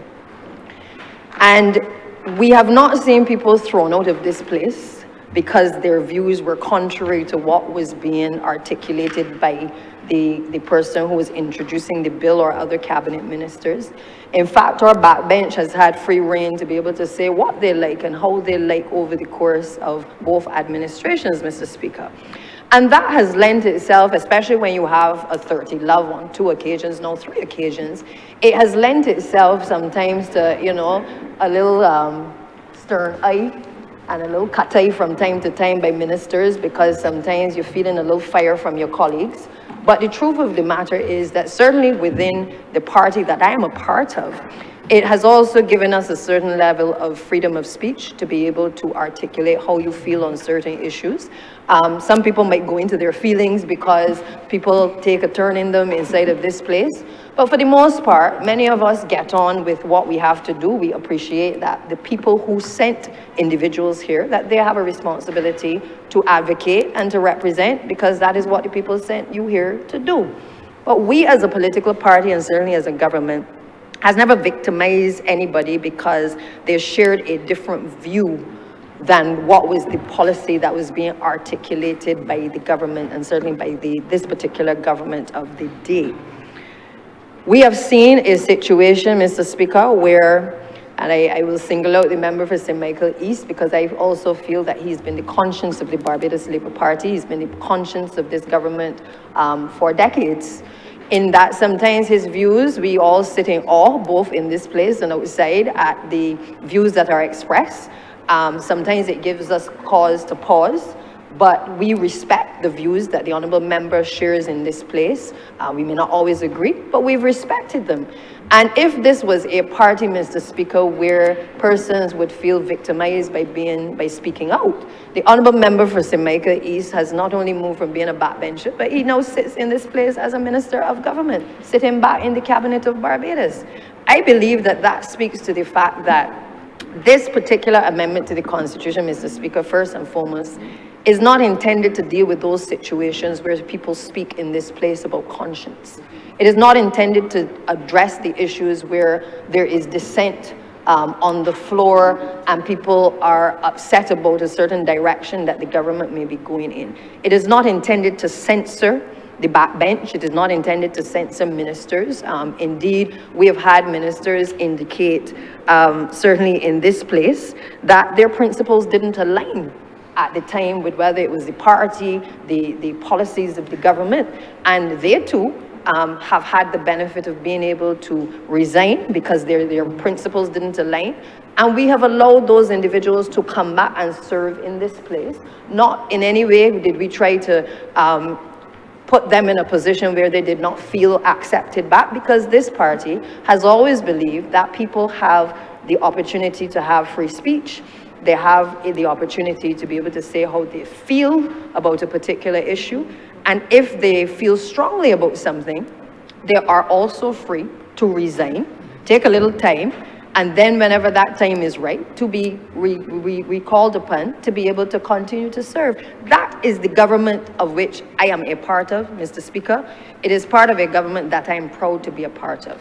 So when people, I hear the criticisms about this particular piece of legislation as if it is intended to censor people, and I want to put on the table that in the time that I have certainly been in this place, the type of leadership that the Honourable Member for St. Michael Northeast has brought to this particular place has allowed us to have that freedom of speech in here, and certainly in the cabinet of Barbados. It is not to say, Mr. Speaker, that we always agree, because we don't. And you are a member of the parliamentary group, Mr. Speaker, and you are fully aware that there have been times when voices are raised and positions differ from time to time. But when it comes to doing right by the people of this country, that is the one thing that continues to bind us and continues to allow us to make sure that we utilize the skill sets of the people around us. I am on record, Mr. Speaker, as always taking a position that we will not always find the talents in one particular political party, but that we have to be open-minded enough to know that we have to sometimes pull on resources across the political divide sometimes. We also have to be able to pull on regional expertise, and we have to pull on international expertise as well.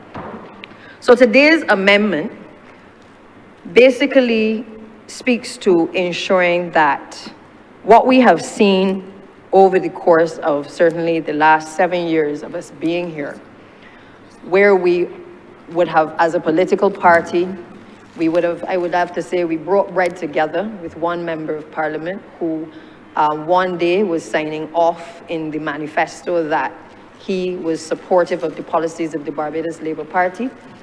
He would have mounted a political platform supportive of those same policies, spoken on all of our platforms and been supportive, but then found it fitting once we had won the election to cross the floor. It therefore meant, as the Honourable Member for Christchurch South spoke to earlier, that there is a lack of confidence by the electorate, yes, but there also is a lack of confidence that is also impacted in the political party as well, when we see these types of acts taking place. It didn't just happen once, Mr. Speaker, and we couldn't take any action at the time because we did not have any constitutional amendment. The electorate obviously dealt with that particular member in due course. But the reality is that on a second occasion, of which I will speak also from an intimate standpoint, because I happen to be a constituent in the parish of, and the constituency of Christchurch South.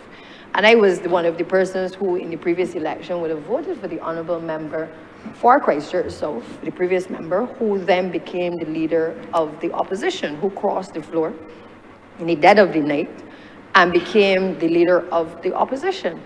And I too, quite apart from being a colleague at the time, felt a level of disappointment from the party's perspective, but I also felt a certain betrayal as a constituent, because I recall on the last election when the Honourable Member would have run, leaving my constituency on election day and tearing up the road to try to get to the polling station in Dover to be able to vote for him with 5 minutes to go, because I understood that it was my right to vote. It was also my right to make sure that my colleague was also placed in a position where he could form part of the then Barbados Labour Party team.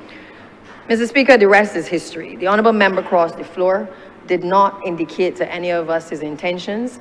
I believe perhaps the writing was on the wall and perhaps we chose not to see it, because as leader of government business, I have made it very clear that when there's certain behaviours that you have to watch for in a parliamentary group, the Honourable Member had 2 cell phones, of which I only had 1 number.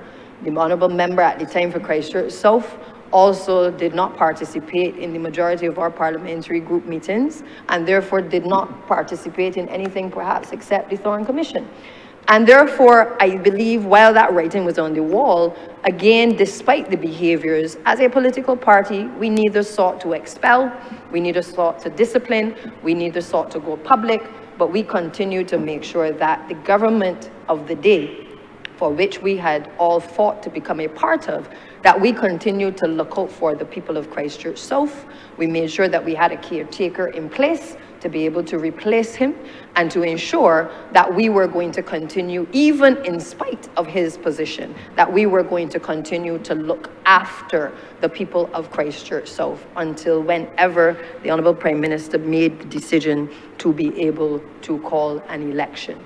And I believe that the people of Christchurch South, including myself, made it clear by our votes in the last election, the fact that we would not be taken for granted by an Honourable Member who decided that he could ride on the backs of a political party, could ride on the backs of his colleagues in certainly the Christchurch constituencies and the wider Barbados Labour Party constituencies and the supporters, come to public office and then determine that he could then depart the party and cross the floor. Now, whether that was on principle, I cannot say, Mr. Speaker, because at the time, as I said, he didn't participate in anything to say that there was a differing view, that you could say, well, he does not stand on all fours with us, and therefore there was a sentiment expressed that he would perhaps cross the floor at some point in time. We were all taken by surprise, as was the electorate, as to the decision taken by that particular Honourable Member. So I want to set the record straight that this administration has had 2 instances of crossing the floor.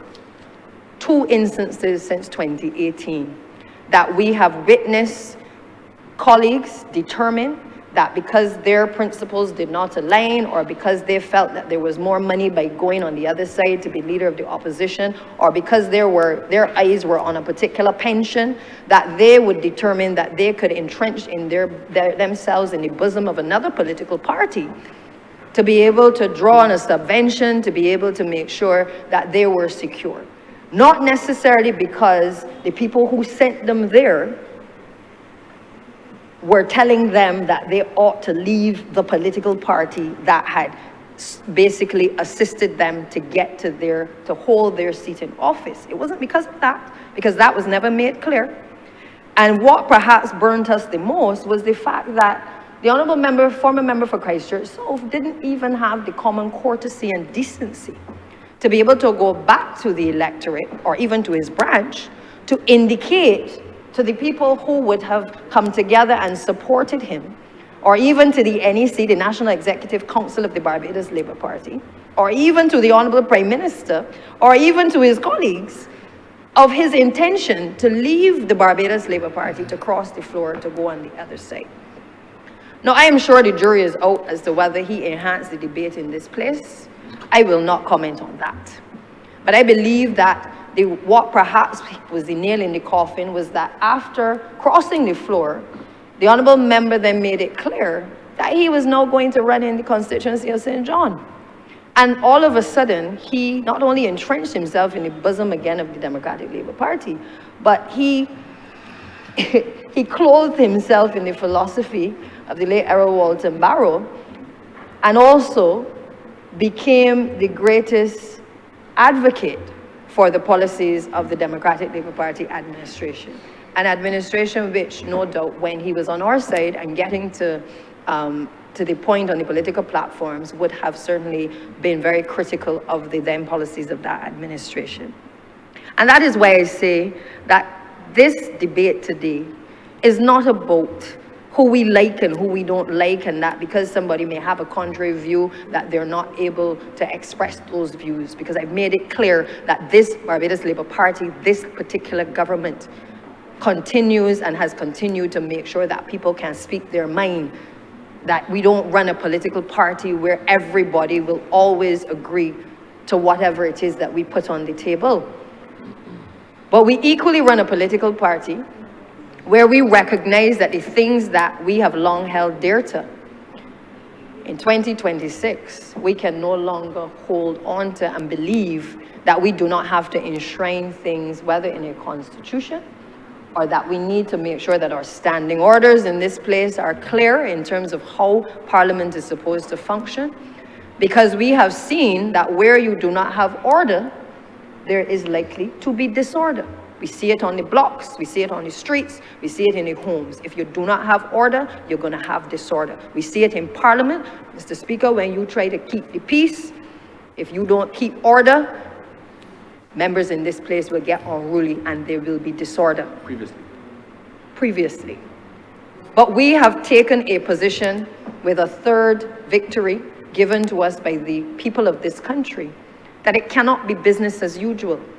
That when you come to a level of maturity where you speak of yourselves as being a new republic, that you also have to do things differently, and that you may now have to get to a point where things are now enshrined in the Constitution, that rules are now put in place that govern behavior in this place and outside that ordinarily would not have taken place. We are also mindful that as a new republic, we are aware that there are people out there that have lost confidence sometimes in the people who serve in this place and who have served in this place. So we can't come back with a third term and believe that we can do things as if it is business as usual. We recognize, Mr. Speaker, the challenges that as a representative you had as an elected representative of the people, serving in a position as the Speaker, that you could not speak on the behalf of your constituents in the position that you held. And this Barbados Labour Party and this administration took a position that we would correct that wrong to allow for you to be able to take your place as an independent speaker and to give an opportunity to the current sitting member to be able to represent the people in a more fulsome way. We have not been afraid, whether it's been in the well of Parliament, to be able to reform this Parliament, to allow, as we get ready for the estimates, to have public officers coming into the well to be questioned, to be able to explain what is happening in ministries, to allow ministers to be questioned. We've not been afraid to do the things that may bring about reform. And there are a lot of other things that in this term will come to ensure that we are in a position to make the changes that are necessary to make Parliament more relevant to the people. There was a time, Mr. Speaker, when the public gallery used to be full. It has been a time for reflection for us as a government to make sure that what we do here in the name of the people, that people believe that we are actually doing the things in their name that they sent us to do. And therefore, why this particular amendment is so important is because while others will speak about how much money a political party has spent on you to get you here, the reality is that the people that sent you here must no longer be disappointed, because having entrusted you with the confidence to be able to represent them on a political party banner, not in your own right, but on a political party banner, that they must not be disadvantaged because you decide that having gotten here, you ain't get a ministry, you ain't get a pick, and therefore you ain't get a hearing, so therefore you feel that you can just cross the floor and go to the other side and then attack the then government of the day. We have taken a principled position that that is not the way that we intend to lead. That is not the way that we have envisioned a new republic, and it is not the way that we believe that the people of this country want us certainly to be behaving. And therefore, the amendments that have been made allow for persons who determine that they wish to cross the floor having been an elected member, not somebody who crosses over from one political party to the next, but who is an elected member, to ensure that through their leader of government business in this place, that the Speaker of this House is alerted to the fact as that of their intention, or that they have crossed the floor, and therefore a process then takes place to be able to deal with that particular individual. To the best of my mind, Mr. Speaker, we have not gone far enough, and perhaps in another decade we may have a different view. But given the experience in the last 7 years, I firmly support the position that has been taken by this government to ensure that what transpired does not transpire again, to cause voters to believe that persons can just ride on the backs of political parties and come to office and cross the floor. It also makes us reflect on the fact, as members as well, as to how we got here. Because there are people who feel that all of their votes came from them. I've had a good majority, Mr. Speaker. I came from a situation of 10 votes. I won by 10 votes the first time I won.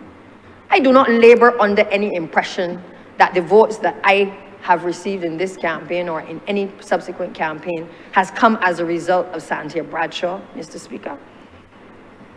I know that the policies that this administration, of which I am a part of, has put in place over the last 7 years, and that it has a history of doing things to transform people's lives, is a large part of the reason why the people of St. Michael Southeast, who have sent me here and who voted for me in this last election and gave me the majority that I have. I don't feel it's because they like me. I don't feel they like right people. I don't feel that they feel that I cute or I dress good. I believe, sir, that because I was given opportunities by a Barbados Labour Party administration, by both leaders that I've had the opportunity to serve under, that the people of St. Michael Southeast and all the people that I have the opportunity to help and to interact with believe that when I come and ask for the vote on my behalf, or I go and I ask for the vote on behalf of anybody else in this place, I do so not in my own name, but I do so because a party has facilitated through its policies opportunities for me to be able to help the people of this country, Mr. Speaker. It doesn't come because of who I am and what I do. It comes because a party has recognized that you have to enfranchise people. Because a party has understood that you have to never leave people where you find them. Because a party has been able to recognize that you must see people, you must feel people, and you must listen to people. That is what this Barbados Labour Party and this government has stood for. And anybody who feels that they're coming here on their own back, they need to go and come again. The political party has given us the machinery through its leadership and through its supporters and through the foot soldiers to be able to put all of us in the position that we are in, to be able to help the people of our constituencies and to help people across this country. And let us never forget those basic principles as to how we get here. The people put us here, but a political party is what has lifted us to be able to be where we are today. We have come a long way, Mr. Speaker, because there was a time when this discussion would not have been about crossing the floor, but this discussion would rather have been about the politics of inclusion. There was a time when you read the history books, you would hear, particularly under former Prime Minister Arthur, you would hear all about all the people who he was able to bring over into the fold of the Barbados Labour Party. Because he too operated from a principle that you will not always find the best brains and the brightest brains and the best people and the best capabilities in your own party. And as Prime Minister said over and over, that our tent is wide, our tent is big. Because we too understand that our philosophical underpinnings have shown us that sometimes you have to open up a little bit to bring people in, to be able to help us to carry some of the heavy weight. So this debate today is not about simply crossing the floor. This is about being in an era now where we've gone past the politics of inclusion. We've included people in this last election to be able to help us to carry some of the weight as well, regardless of whatever has transpired before. That is what the late Owen Arthur practiced. It is what gave Barbados the ability to punch above its weight. And perhaps at times we may not always understand why we include, but what we try to do is to make sure that when we include, we hold people to account to make sure that they can carry some of the heavy weight for this country. You will hear in the coming weeks how Barbados has been performing. It is because we have had to include people to help us carry some of that heavy weight, Mr. Speaker. So this debate is not about including people or excluding people. The Barbados Labour Party's way has always been to practice the politics of inclusion. Some people we've taken have not necessarily always lived up to the standard that we would have wanted them to live up to. But we have many in our fold who continue to contribute to the Barbados Labour Party and to this government that came over, that we would not want to send them back anywhere, not to any of the other opposition parties. That is a fact. We ain't sending them nowhere because they have been able to understand the philosophical underpinnings of this party and what we stand for. This party has given us a covenant of hope. Listen to it carefully. So we understand not just who we are and where we've come from, but what we are prepared to fight for. And this bill is about what we are prepared to fight for. So people don't come in here with their egos and believe that having climbed up on the backs of us and a political party that they can just cross the floor, disrespect the voters, disrespect the political party, and just ease the way in for a pension. That's what this bill is about.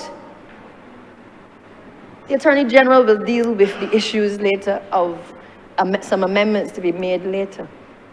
to the legislation that have arisen in the course of this debate. But for the most part, we are clear in our minds that we will not allow, you know, they say you do it once, you do it twice, you ain't gonna get to do it again. Well, we ain't allowing the third opportunity to take place, where the confidence and the psyche of the Barbadian voter and even the political party is shaken as a result of people waking up in the middle of the night and determining that they can come in here and cross the floor at whim. I can go further, Mr. Speaker, because apart from being a constituent in Christchurch South, I can give you another piece of history. St. Michael Southeast has also seen the crossing of the floor as well. I got a crossover in St. Michael Southeast that is called the Hamila crossover, named because of an honourable member who represented St. Michael Southeast, who felt that he could cross the floor and from a BLP to a DLP and then come back to the Barbados Labour Party. This is our history. This is what this debate is about how the Barbadian voter views people in public life who they put in positions of trust, and then they breach that trust by changing sides. What perhaps was more hurtful in that situation was when that then honourable member, when he became a member of the Democratic Labour Party, was heard to say that when he was a member of the Barbados Labour Party, that he didn't vote for the honourable member in whose constituency he was a member of the party. These are the things that the amendment is about. Recognizing that while we are talking about crossing the floor in Parliament, we are also dealing with a situation where the psyche of the Barbadian public has been broken because people believe that being a part of something is more about them than it is about the people who sent them there or about the party that is invested in them, Mr. Speaker. That is why we are here today. And there are some who feel, well, you know, it depends on who the leader of the party will be and what their views may be that may lead to your expulsion. Well, as long as I have been a part of the Barbados Labour Party, let me talk about this expulsion thing. I have seen due process followed in relation to any concerns raised. We have had one expulsion in the Barbados Labour Party. One in the history of our political party. One expulsion. I was a young MP in this place, and I can say without fear of contradiction that both the General Secretary and the then political leader of the Barbados Labour Party did everything in their power to resolve matters with that particular member of the then Barbados Labour Party to no avail. Expulsion in a political party with a history as rich as the Barbados Labour Party is not something that is taken for granted. We have more lawyers in our bosom than any other political party, and they know about due process. They know about the administration of justice. You heard the honourable member for St. Thomas earlier speak about it. We understand procedure. We understand how to follow procedure to make sure that people have a fair hearing, that people have an opportunity to be heard, that there are no breaches of natural justice in the process of our making a decision in relation to something as serious as expulsion, Mr. Speaker. And despite members speaking out against the political party since that incident, you ain't had nobody else expelled. Even members who are speaking here against the party and against the policies, nobody ain't get expelled. Nothing has come before the National Executive Council to silence anybody. It has never happened. And it is not to say that we plan for today, but we don't look at what's going to happen down the road. But that is why, even as we discuss the issue of this particular bill, I shared with members at our parliamentary group the history of the Barbados Labour Party, because you must not take for granted that you came in at the back end and you don't understand how you got here. That is not the way of a Barbados Labour Party administration. It is not the way of an administration led by the honourable member for St. Michael Northeast. It's never happened. I recall the late Owen Arthur, former Prime Minister and leader of the Barbados Labour Party, making allegations that when he disassociated himself from the Barbados Labour Party, that he believed that there had been some motion being put to expel him. The General Secretary of the party came out then and indicated no such thing had happened. Because regardless of his comments about the Barbados Labour Party losing its soul, the one thing that we were all sure-footed on was that we could tolerate the dissent, we could tolerate the criticism. We would never disrespect the legacy of somebody who gave us so much honor in their leadership while they were the leader of the Barbados Labour Party. Expel former Prime Minister Arthur. You might not agree with everything he said, but if it didn't happen for a Prime Minister who served this Barbados Labour Party and who served the country with distinction and the region with distinction, why would it happen to anybody else who now come to the Barbados Labour Party, whose contribution may pale in comparison to what footprint he gave to a Barbados Labour Party? But I tell you, it can't happen under my watch. I will not sit in a Barbados Labour Party where people are expelled at will. Due process must take place, and this legislation ensures that that due process is followed. Because the information has to come from the person who is leading the party in terms of the business in this place. But you know, as I told the Honourable Attorney General, the funny thing about it is you don't even have to wait on that, because in today's society, as we have seen at George Street, from the time a meeting is held, the first thing you will see is something appearing in terms of correspondence on the internet. You don't even have to wait for the information to come that somebody has been expelled. You don't even have to wait for the meeting to be concluded, because that is the nature of the society that we now live in. So while that leader of opposition business or government business under this legislation will have the ability to come in here and say that the person has crossed the floor, I guarantee you, Mr. Speaker, that before the ink dries, before the people able to pack up the chairs, that we will know who has crossed the floor in any political party, government or otherwise. We will know, because that is the nature of the society we now live in. Even when people want to, before they even move, you get information. I don't know if it's the mosquitoes, the flies on the wall, or the body language, but you hear it. You hear it in the corridors, sir. Let us get real. This is not about the politician. This is about restoring the confidence of our voters who have lost confidence in many ways because they have seen this shifting and this sliding. And perhaps the worst crime is the people who get here on the party ticket and then determine that they're going to cross the floor. There are some who will feel that the ones who came across from the Democratic Labour Party, that is their intention. But this legislation protects that. I'm talking it straight.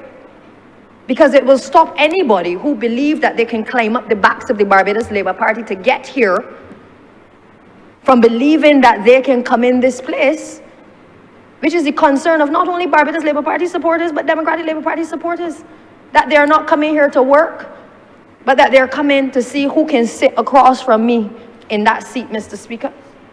But this legislation puts an end to that, and even on the Barbados Labour Party side who got plans for doing otherwise than coming here to do the people's business, we are sending a message to you as well of our intolerance of that behavior and the disrespect of Parliament, of the political parties, and the disrespect for the people of this country. So, Mr. Speaker, I think it is clear from all that I've said that I fully support this legislation. It is fitting that this is one of the first orders of business in this place. But as we get ready for estimates, I assure you that many of the pieces of legislation to vest properties in persons who are in the housing estates and to address the issue of expungement of convictions and to deal with all of the issues that have been affecting ordinary Barbadians, that we also have those high priority on the agenda. And in addition to that, we also, as the Prime Minister said this morning, the intention is to make sure that the Constitutional Review Commission is able to address the issues that are necessary, as well as parliamentary reform being able to take place. What I think, as I close, is particularly interesting as well, that I feel that the amendments in this particular bill speak for the first time to leader of government business or opposition business, leader of the political party in the House. And if you check the standing orders of this place, while political parties have appointed persons to serve in the position of leader of government business, it is neither entrenched in the Constitution, nor is it entrenched within the standing orders that that position can be found anywhere. So as I said earlier, when I was in the opposition, I served as opposition leader of government business. I am here in this place now as a member of the government. I serve as leader of government business. But if you pick up the standing orders of this place, Mr. Speaker, while I conduct my business, make sure that members are aware of what they have to do. There is nothing to be found in here specifically. And one of the things that we have said in this term that we will do is that our standing orders committee will again look at modernizing our parliament to recognize not only positions, but recognize the standards that must govern this place, the things that we have taken for granted. So this bill is not to be treated in isolation, but rather it is a part and parcel of a slew of reforms that we believe must now come to this place to be able to modernize and to transform the parliament as we know it as well, and to bring back the integrity to those who choose to serve in public life. So I look forward, Mr. Speaker, to the amendments to the standing orders. I look forward to the parliamentary reform that is to come, because for too long, we talk the talk. We know what the customs and practices are. But what we fail to do often is to entrench it, where any person can pick up the documents and see why we got here and what the rules of this place are. As I stood by the renaming yesterday at the Sir Richard Cheltenham roundabout, and I did so with my father, who is a former parliamentarian, one of two that perhaps are as active as they are, it reminded me, Mr. Speaker, of why I have come to public life. I want to end as I began, because they always speak of service to people, and to giving back to communities, giving back to Barbados. That is why, certainly, Mr. Speaker, I have come to public life. But I will not be a part of a government that does not recognize the contribution that the political party has made, and the party has made to us being in the positions that we are in. And I believe that what we must do is not only document in our standing orders the rules relating to the House, but to make sure that we tap into the brains of the people who served before, so that history is not lost. Because those who come today must be aware of the backs upon whom we have climbed up to be able to get here, and that history is not distorted for the convenience of a few. Because sometimes principles only mean something when it is convenient for people to stand by them, Mr. Speaker. And with those few words, Mr. Speaker, I am obliged.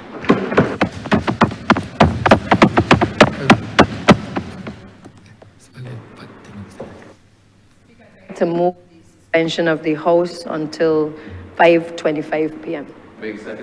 The question is that this honorable chamber be suspended until 5:25 p.m. All those honorable members in favor, please say aye. Those against, please say no. We think the ayes have it. This honorable chamber stands suspended until 5:25 p.m.